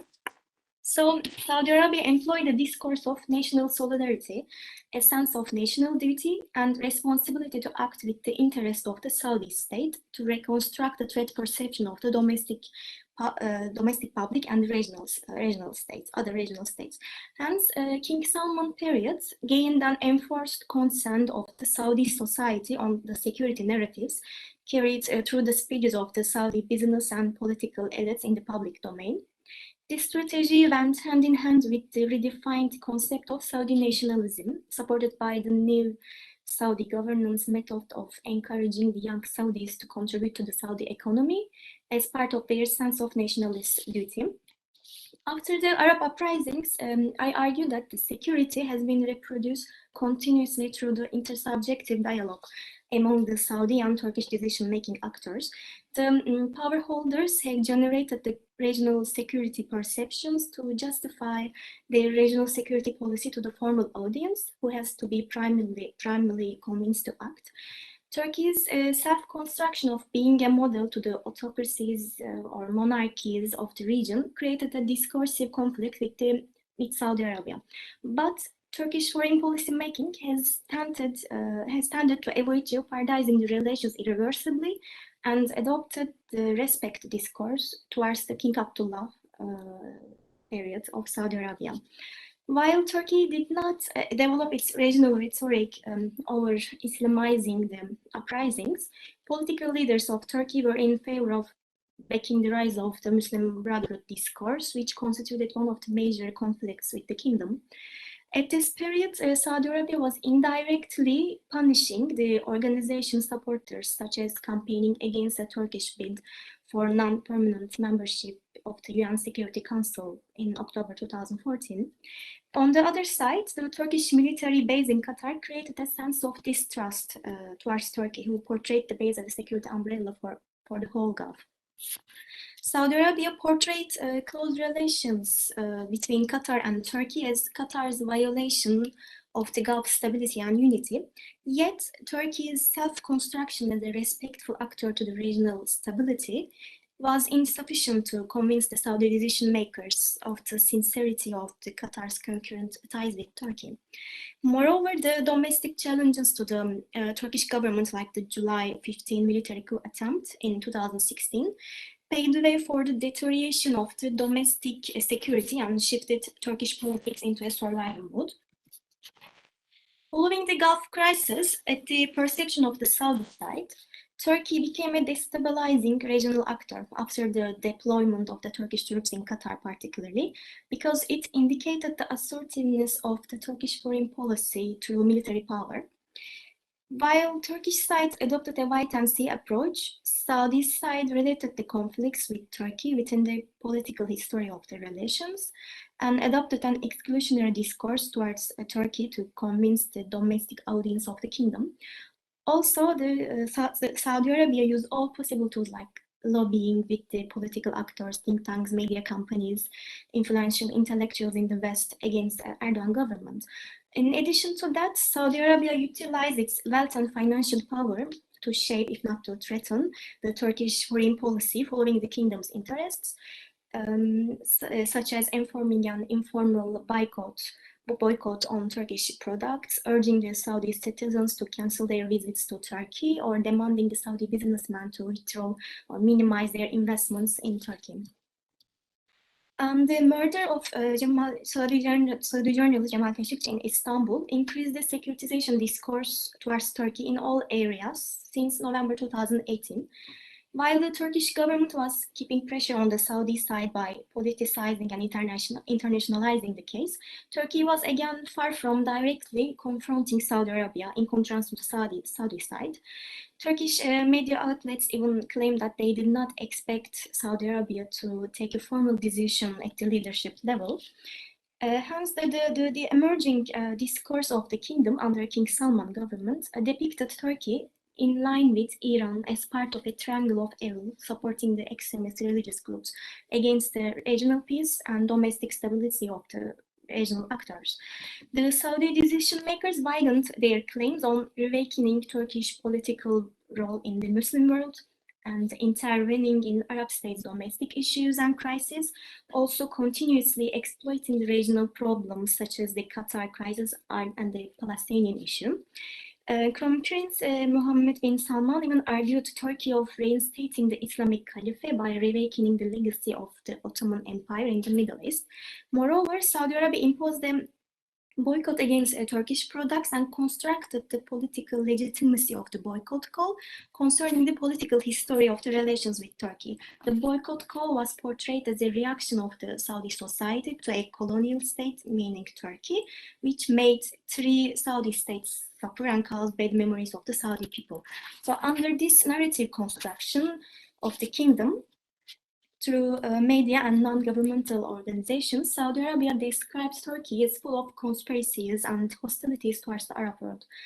As a result, the Saudi boycott affected various sectors, including business, real estate, investment, and tourism. However, towards the end of 2020, to counter the regional challenges to the domestic sector and security priorities of the kingdom, Saudi foreign policy rhetoric began changing towards Turkey.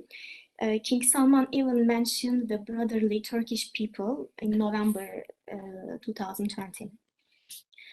3.5 years after the Gulf crisis in El Ula summit, the reconciliation show the fluidity of the Gulf politics and perception of the leaders towards each other that are exposed to change suddenly based on the shifting regional security dynamics and international political developments. It appears to be a break from the securitization discourse of Saudi foreign policy towards Turkey, which will be suspended actually until the next part of the clash of the ongoing or upcoming rivalries in the Gulf. However, the agreement indicated nothing about the future of the relations with Turkey, but it moved Saudi-Turkey relations towards a desecuritization process and a rapprochement mode. In turn, Gulf reconciliation constituted a positive development for the Turkish regional interests. At this emerging Gulf portrait, Turkey's respecting the sovereignty discourse might help to mend its economic relations, particularly with Saudi Arabia, and sustain its military existence in the Gulf. And as for the conclusion, I will say that the legitimization of the securitization of Turkish foreign policy at the perception of the domestic and international audiences went hand in hand with the publicization of the sharp decrease in all areas of bilateral relations since November 2018. Both states utilized the security routinizations through the repetitions of security practices after the Gulf crisis. Turkish decision makers showed their awareness of avoiding offensive rhetoric to jeopardize the relations, which will eventually bear fruits in the long term. Lastly, at the Saudi perception, Turkey was often conceived as employing a regional political competition against the Saudi interests and hijack the kingdom's sovereignty.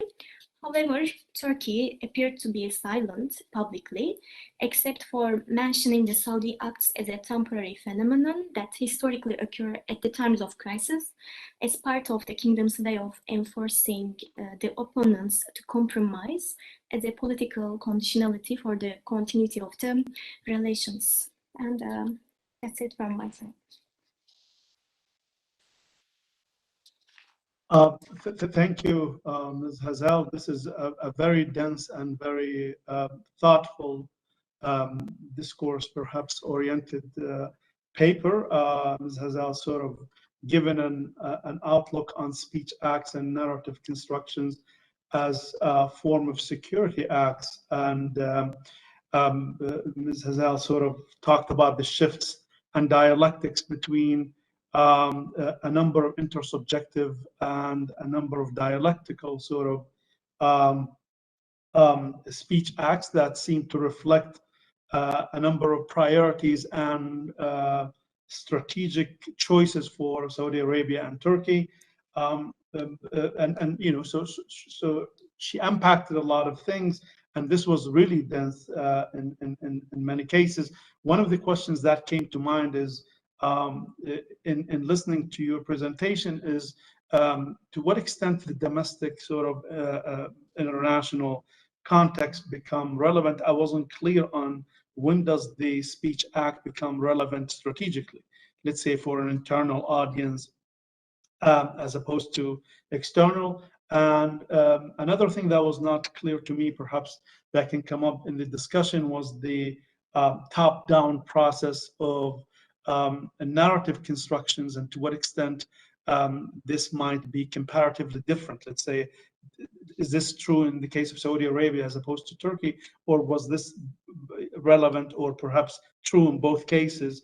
I wasn't sure from the presentation, but very, very interesting to those of us who study discourse and narrative constructions in IR and sort of political philosophy.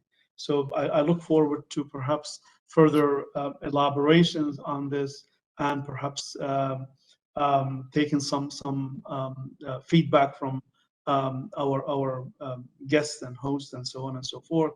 And thank you for truncating the time. So this was pretty fast. So again, thank you. Well, we move to our next presentation. Our next presentation is entitled Turkey/Algeria Relations in the Post-Arab World Spring. That is the period of the Arab Spring, the promise of enhanced cooperation. The presentation is by Dr. Ayub Arsoui.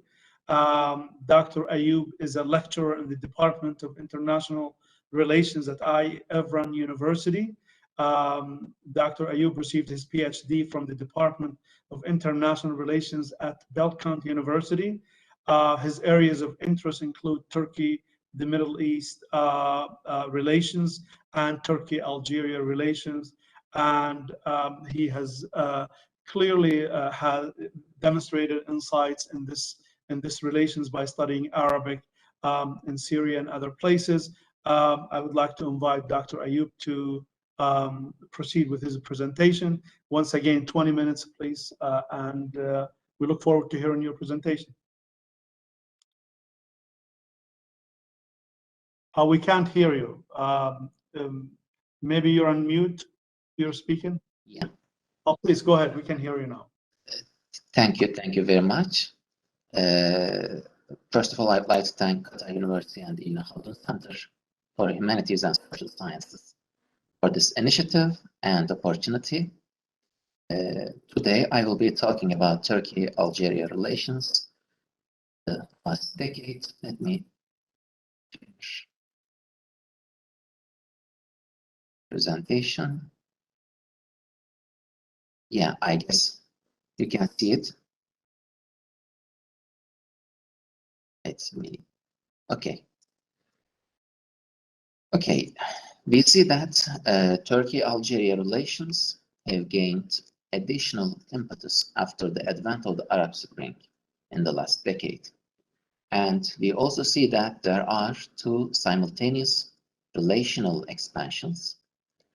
One expansion is from energy to other domains of economic relations, and the other expansion is from economy into other domains of bilateral relations. So there are two simultaneous expansions in Turkey-Algeria relations.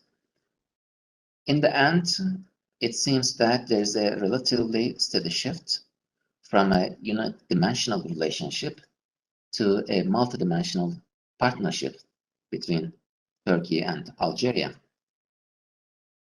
The traditional pivot in relations is energy. Turkey-Algeria relations are traditionally characterized by stable cooperation in energy, specifically natural gas. This cooperation was initiated in 1988 with an agreement that was to come into effect in 1994. And for a long time, and today, Algeria is Turkey's fourth largest source of natural gas imports, of course, in the form of LNG, liquefied natural gas, after Russia, Iran, and Azerbaijan. We can see this cooperation in this graph. You can see Turkey's imports in the columns. They are relatively stable over the time period. The thing is that Algeria's share in Turkey's total gas imports tended to decrease over time from 15% in 2005 to around 8% in 2015. So this cooperation in terms of relative importance of Algeria in Turkey's total gas imports tended to lose some of its significance. And yet, in the last decade, relations between Turkey and Algeria have expanded from energy into other domains of economy. And this can be observed in trade and investment relations between the two countries. So this graph shows the two countries' exports to each other. As you can see, in general, Algeria enjoys a trade surplus in its trade relations with Turkey. It exports more to Turkey than it imports from Turkey. So this is the general exports of the two countries, and this is the total trade volume over time. As you can see as well, the trade in general between the two countries increased 4 or 5-fold over time. But after 2014, it tended to decrease a little.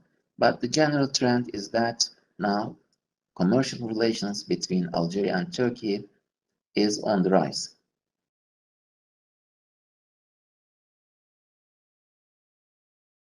As another indicator of this expansion of economic relations, we can see that Turkey's investment in Algeria's domestic economy for a long time remained marginal. But after 2012, Turkey's investment in Algeria's domestic economy rose exponentially. Over more than tenfold, Turkey now is heavily involved compared to the past in Algeria's domestic economy in terms of its investments. And as a final indicator, we can see that the number of Algerian companies, this graph shows the number of Algerian companies founded in Turkey. In 2013, only 14 companies with Algerian capital were founded in Turkey, but in 2019, just 6 years later, 120 companies were founded inside Turkey. So it represents like 8 or 9 again in a relatively short period of time, an 8 or 9-fold increase in economic engagements between Turkey and Algeria. In addition to this expansion from energy into other domains of economic life, we also see a general trend.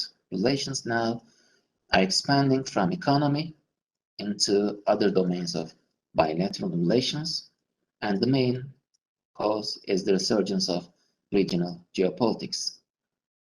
In 2006, a treaty of friendship and cooperation was signed between the two countries, and in 2013, we see that a defense industry cooperation agreement was signed in Istanbul. And in 2020, these are just turning points in bilateral relations between the two countries.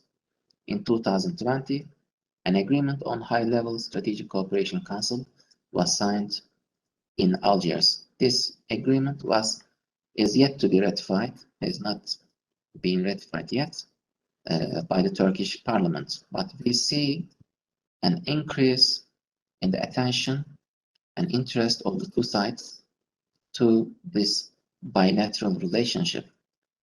We also see this increasing attention or interest to each other in the number of high-level visits, official visits between the two countries. After 2011, we see that there were 8 high-level visits from Turkey to Algeria.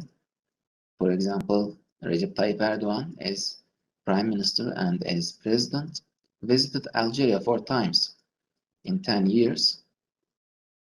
And Mevlut Çavuşoğlu, for example, after 2017, visited Algeria annually. Every year, he has this habit of visiting Algeria.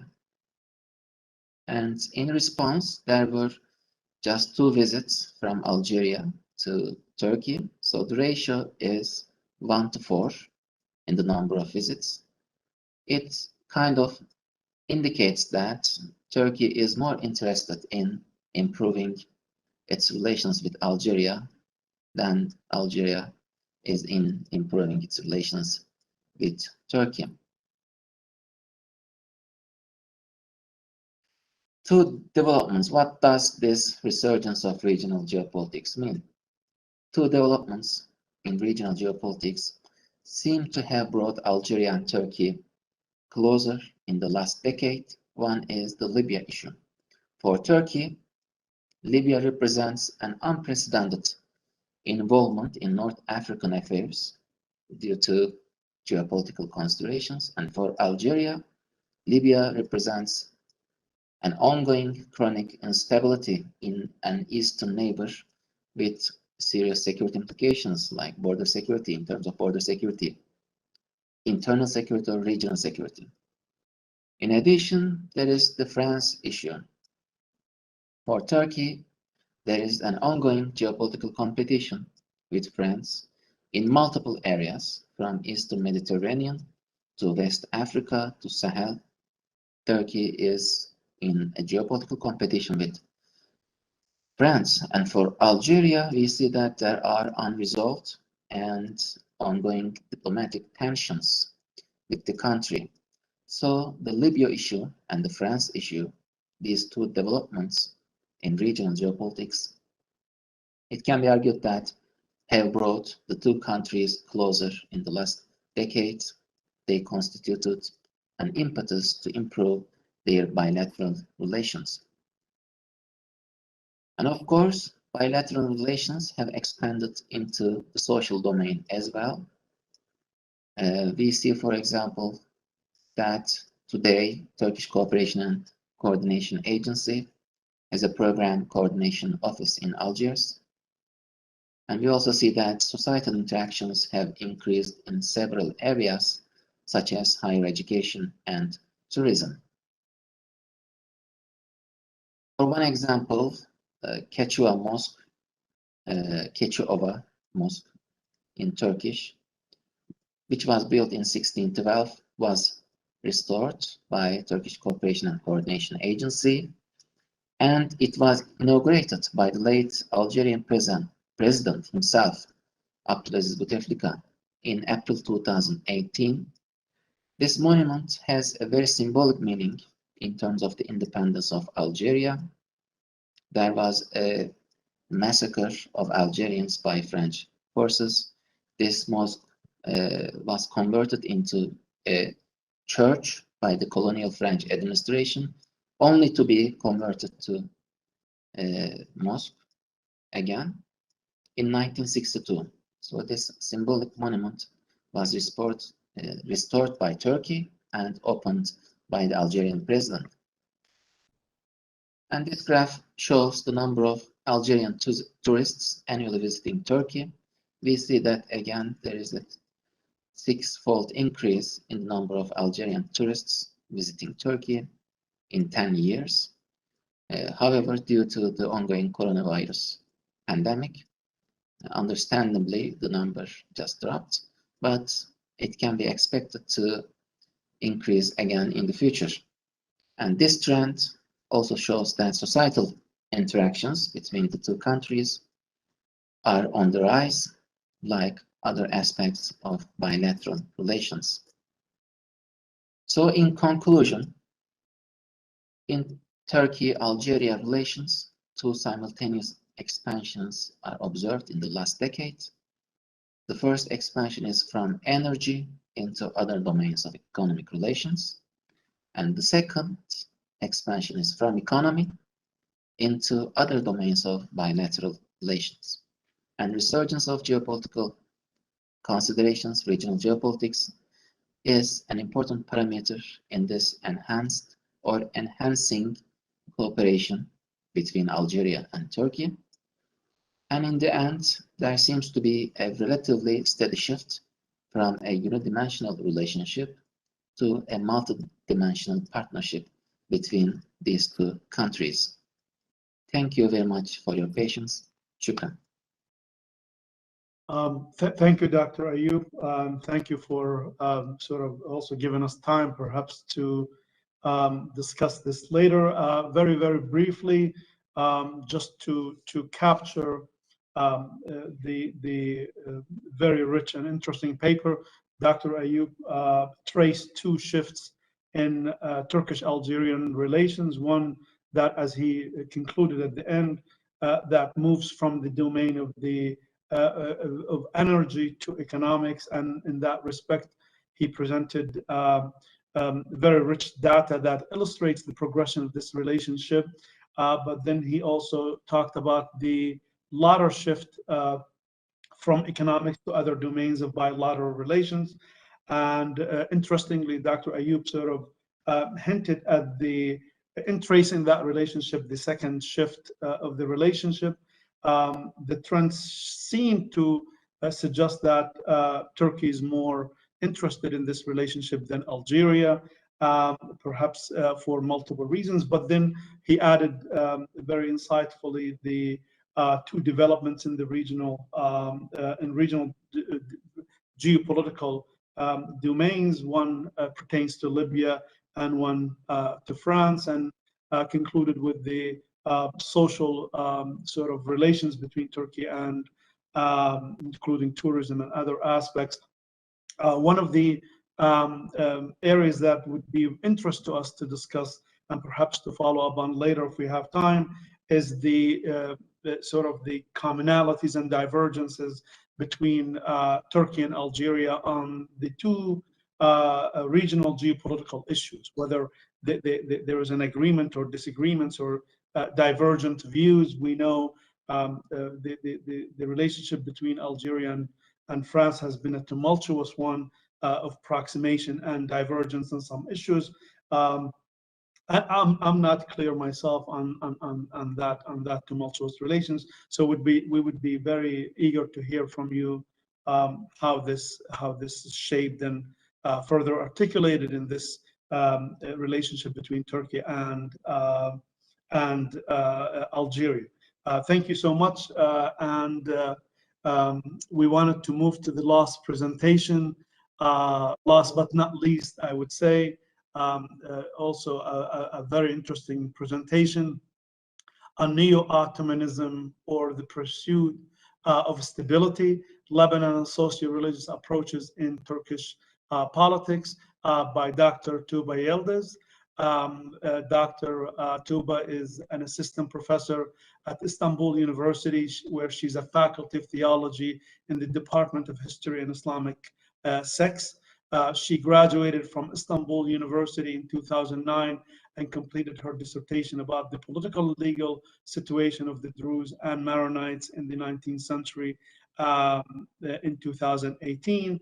Has very interesting publications, one of which a book in Turkish. I'm not even going to dare to pronounce it, but we welcome Dr. Tuba to present. And again, 20 minutes, please. If we could just impress upon you in that regard, I would be very grateful. Thank you very much. Please go ahead.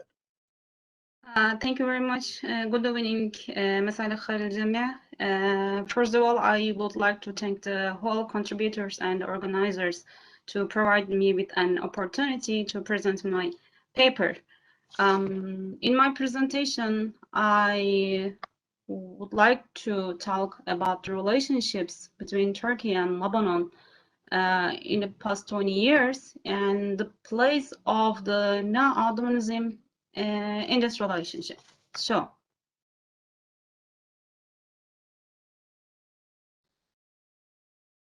I want to start with a statement that French President Emmanuel Macron issued right after the Beirut explosion, which occurred in 2020 in Lebanon. And he said that if France did not play its part, other powers might interfere, whether it be Iran, Saudi Arabia, or Turkey. That means the protection of Lebanon is at the forefront of the French leaders' diplomatic actions against Turkey. Why? Because Turkey is no longer a distant neighbor for Lebanon, but a close relative. So some questions arose here. The first one is, how is the advancement of or progress of Turkish influence in Lebanon? And the second one is, what role does neo-Ottomanism play in this? So I'll try answer these questions in my presentation with in two frameworks, which are the political roadmap followed by the Turkish government in its Lebanon policy, and the counterpart of neo-Ottoman rhetoric, which has been raised by Lebanese politicians, some Lebanese politicians, and prominent figures. Actually, what does neo-Ottomanism mean for Lebanon? Neo-Ottomanism wasn't created the first time in the Middle East, but it manifested itself in the Middle East as the re-establishment of the Ottoman political structure, or Ottoman Caliphate. And as you know, Lebanon has a very different political system than the Middle Eastern countries. There is there are Sunni parties and Shia parties and Christian parties, and they have their own political pathway, and the ethnic groups that opposite Turkey, there are some ethnic groups that opposite to Turkey, and all of these contributed to the emergence of the neo-Ottoman concept in Lebanese political culture. So here there are a few important dates that I want to draw your attention. The first one is 2004. There were many historical visits in this year, actually. The first one is in January, Bashar al-Assad visited to Ankara, and a very positive diplomatic picture was placed between the two countries. But even though these strong relationships, Turkey declared that it supported Lebanon in the withdrawal of Syria's troops from Lebanon. So this declaration was really remarkable for Rafik Hariri, who was the prime minister in that time. And so he visited to Ankara. He visited Ankara in May, and that means he added Turkey to the international support he needed to force the political and the military authority of Syria to withdraw. And in July, in 2004, the Foreign Minister Abdullah Gül visited Beirut and revealed the Turkey's sensitivity to Lebanon's sovereignty rights. In 2006, following the Israeli invasions of Lebanon, the Turkish armed forces deployed 1,000 soldiers within the framework of the peace agreement. Furthermore, Turkey undertook the construction of 17 permanent prefabricated schools and 2 permanent prefabricated health centers in Lebanon. And of course, 2010 was a really important date for both countries, because Recep Tayyip Erdogan visited Lebanon, and after this visit, the very big and beautiful hospital built in Saida, which can serve 20,000 people annually, and also regular aid by state-supported and independent organizations to the poor people. All these activities actually demonstrated the changing character of Turkish foreign policy and strengthened its presence in Lebanon. Arab Spring, during the Arab Spring, despite the fact that the political tensions between the two countries have escalated from time to time, but we can say that economic and cultural relations have not suffered as much. Between 2012 and 2014, Turkish Cooperation and Coordination Agency, TİKA office, and Yunus Emre Institute were opened in Beirut and in Avkar in Lebanon. And 2016, Foreign Minister Mevlut Çavuşoğlu visited Lebanon and expressed his country's support for the election of the President Michel Aoun for willing to Turkey's desiring of the stability in Lebanon. And as we remember, the horrific explosion occurred in 2020, right after the Beirut explosion. Mevlut Çavuşoğlu and Fuat Oktay visited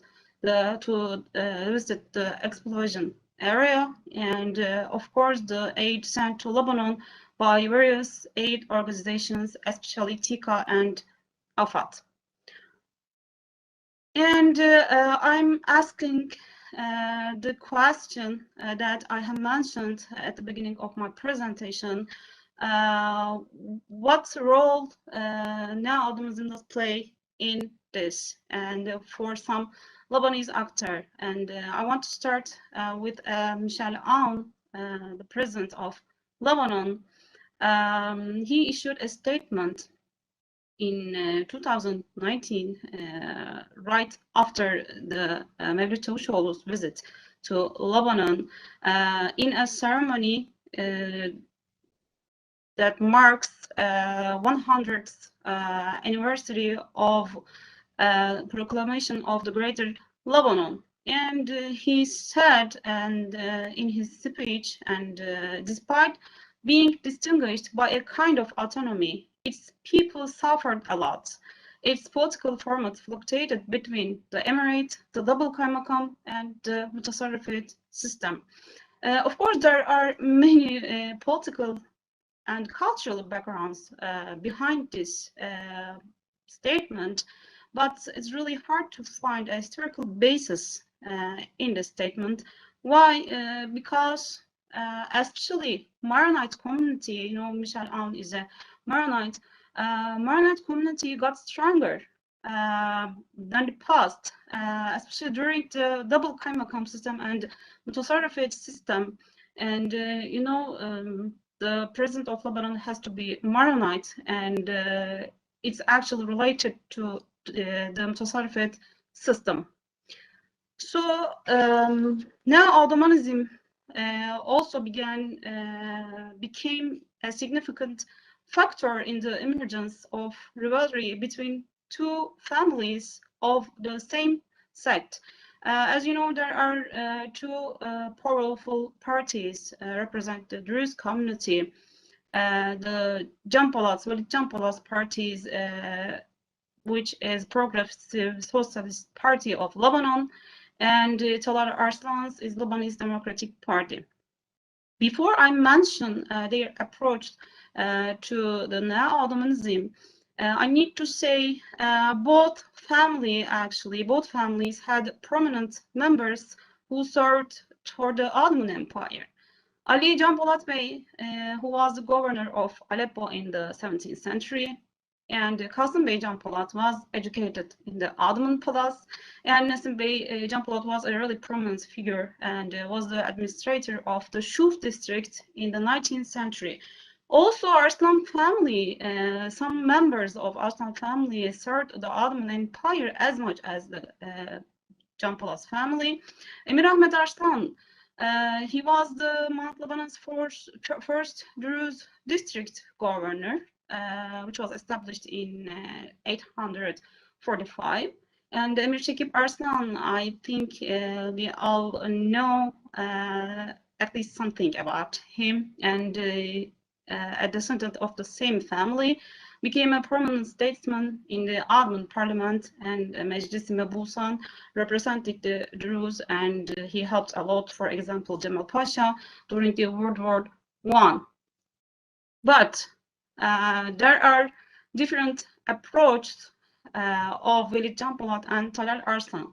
For example, in 2019, the conference held in Bahrain, and Velid Can Polat criticized this conference through his social media, and he wrote down, as the under Sultan Abdulhamid II, Theodore Herzl asked him to buy Palestine to transport the Jews, and the Sultan refused. In contrary with that, in the same year, Talal Arslan made a speech and said that Turkey's effort in Syria as a continuation of Ottoman ambition that must be ended as quickly as possible. How about Shias? And Hezbollah is one of the most powerful parties in Lebanon that represents Shia. And Hassan Nasrallah also issued a statement, and he stressed now Ottomanism and now Ottoman concept. And he said that Turkey's now Ottoman project collapsed in Syria. Subhi Tufayli was the first general secretary of Hezbollah and one of the founders. And instead of the Nasrallah's speech, he told that Turkey remains in the heart of many Muslims. Despite the passage of 100 years, they still remember that Turkey was at the center of the Islamic Caliphate and the source of the Ottoman Empire. And the last thing I want to mention about the Armenian community, not all of them, but most of them has the same approach to the Ottoman Empire and the Turks. And this article was published with the headline of "The Neo-Ottomans are back. How should Lebanese Armenians respond?" And it is written in the article, the recent anti-Armenian provocations once again showed that the main idea behind these provocations was to drag the entire community into uncertainty. Such uncertainty would only further push Turkey to intervene in Lebanon and pursue its neo-Ottomanist interests. This article was published right after the Tel Aviv speech made by a Lebanese journalist who has Armenian descent in 2020. And he said in his speech, this is a matter of a historical dispute that has no prospect, knowing that it's about a great crime against the Armenian people, a crime that Turkey refuses to recognize.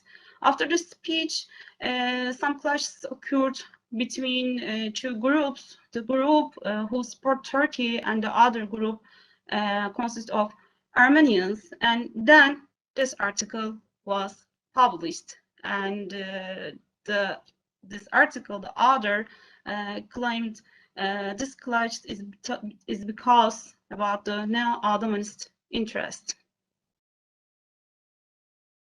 Okay, Lebanon's position in Turkey's Levant policy is about neo-Ottomanism or no? Of course, some new terms and concepts are created, especially after 2003, is like vision orientation and economic interdependence and historical heritage and responsibility. So we can relate the last one to a neo-Ottomanist aspect, but it is kind of far away from the neo-Ottomanist policy. And for example, I want to talk about some TICAS project. And in 2015, the restoration of Greek Orthodox Church in Akkar was one of the projects of TICA, and the virtual court system in cooperation with the Minister of Justice in Lebanon. And TICA, by the way, has been doing very great projects in Lebanon. And it's because actually this project is about to strengthen cultural and historical ties with Lebanon. So I want to conclude my presentation, and I will say that when all of these projects and initiatives are considered, it's clear that in Turkish foreign policy, Turkish-Lebanese relations are emphasized rather than neo-Ottoman emphasis. Thank you so much. Şükran kitir. Teşekkür ederim.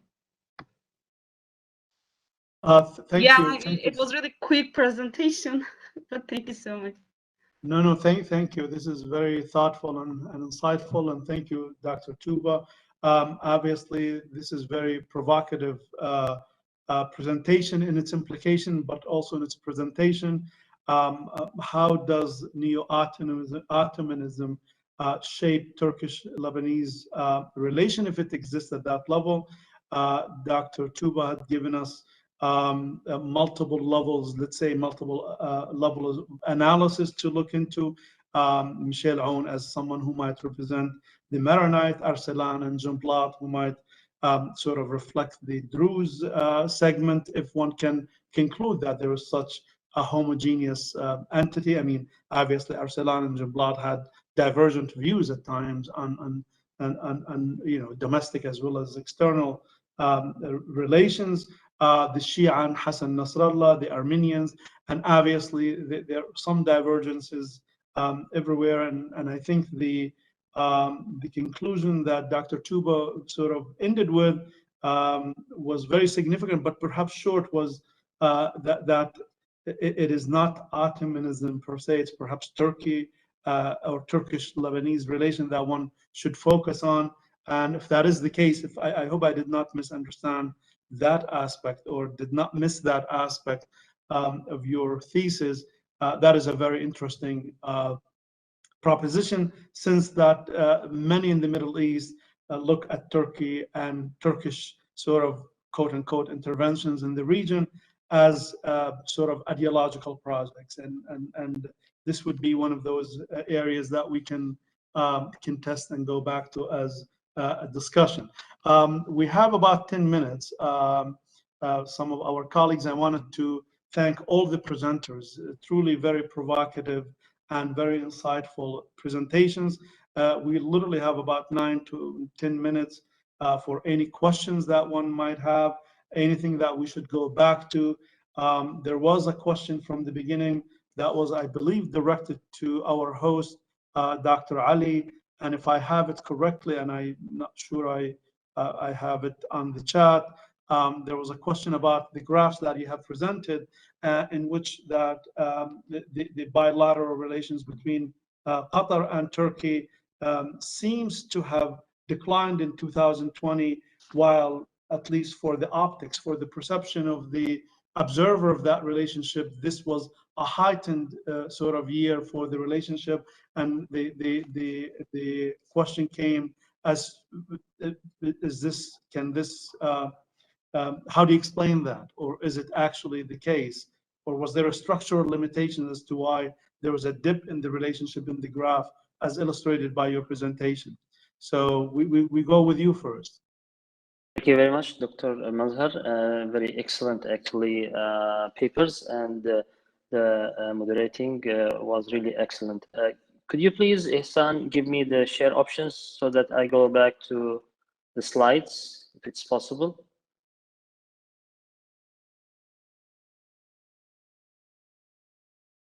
Okay, now I will, yes, thank you very much. I will go into the,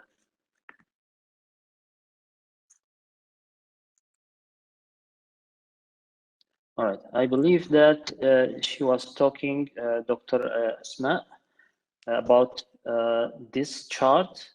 Please note that this chart is about high-level security interaction between Qatar and Turkey and is not about Turkey-Qatar relations. So here I registered only the high-level security interaction. And by high-level security interaction, I mean the visits, calls, meetings that involved high-level security officials, Qatari and Turkish, focusing on primarily defense ministers, chief of staff, and if any of them also met, for example, the president or the emir, or vice versa.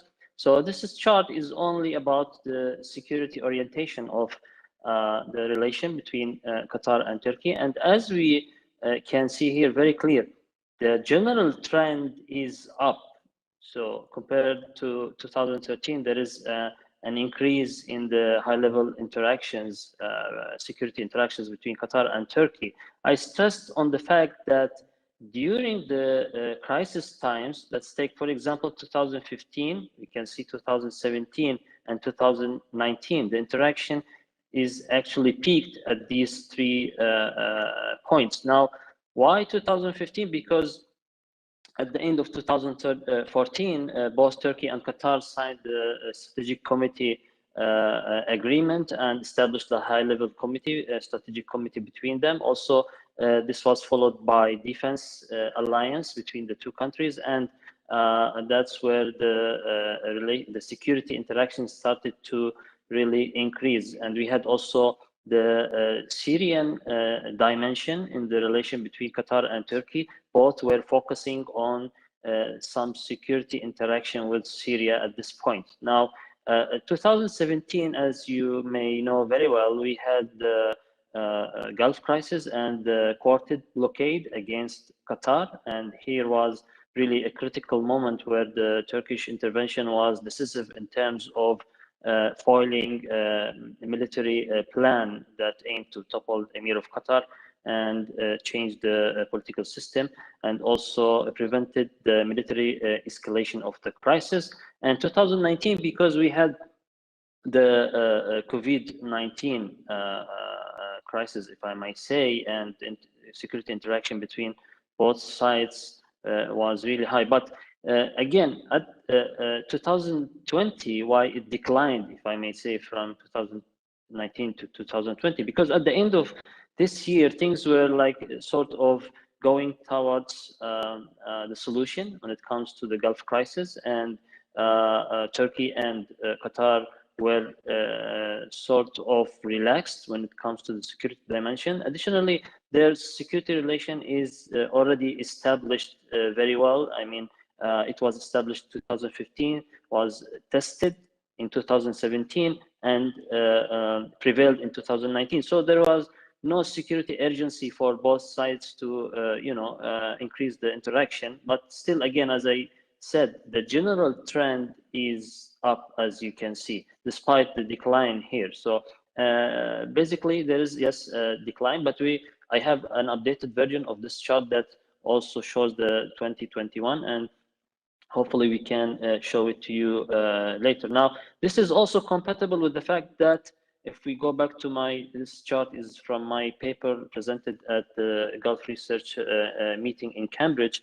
Qatar is leading the defense and security ties with Turkey when it comes to other GCC countries, followed by Saudi Arabia and Bahrain and Kuwait, then Emirates. So the general trend is up and it's stable, I think, but during crisis times, yes, there is an increase. Now, this is not to reflect the whole relations, because we have other dimensions. For example, let's look at the diplomatic interactions between Qatar and Turkey. Here we can see that also there is a general increase, but yet again, this is, by the way, till August, I think 2020, so the data is not completed here. But why 2013? Again, because at the end of this year and after Emir Sheikh Tamim came to power, the relations between Turkey and Qatar started to evolve positively, economically, politically, and militarily. 2016 and 17, we have very high diplomatic interaction, but this is also not a significant decline, if we may say. This is to be omitted because data is not completed. So 19, 18, 17, 16, it's almost relatively stable, as you can see. I hope I answered your question also. Yeah, thank you. And I wanted to thank the participants, both in terms of the panelists, as well as those who were with us.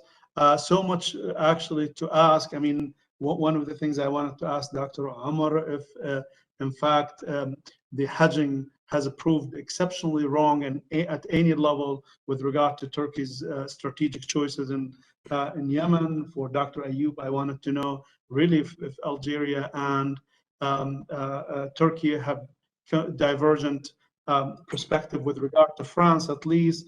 For Dr. Hazar, really, I wanted to know where is the top-down and internal, external, and Dr. Chuba, who ended really with Turkey as opposed to Ottomanism, and with Saida as far as the divergent association of coding with regard to the media representation of strong man and the warlord. I mean, these are really brilliant ideas, but we only have 2 minutes to transition to the next session, and I'm not sure if I'm being ungenerous or uncharitable if we were to take 5 minutes maybe and just give each participant just 1 minute to say something about this, or can there be more time later on to come back to these questions?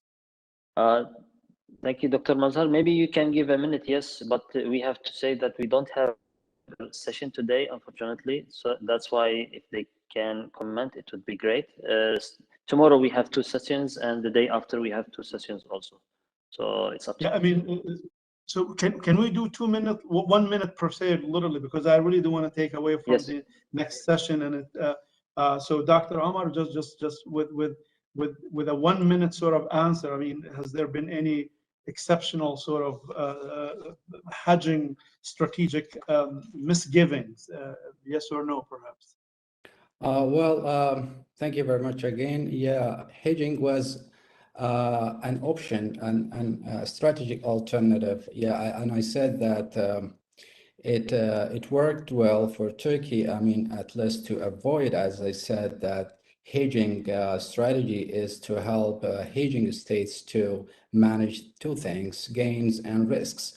And because Turkey was relatively trapped in the Syrian quagmire and its other policies in the Eastern Mediterranean and in Libya, and so it did not have the place, enough time and enough resources to be involved in Yemen, and because Yemen for Turkey was kind of an expected ally. I mean, only one entity, one political entity, which was Islah Party, and given the fact this party was declining in Yemen, which was only stationed in Marib as a strategic locus for them, and was also opposed and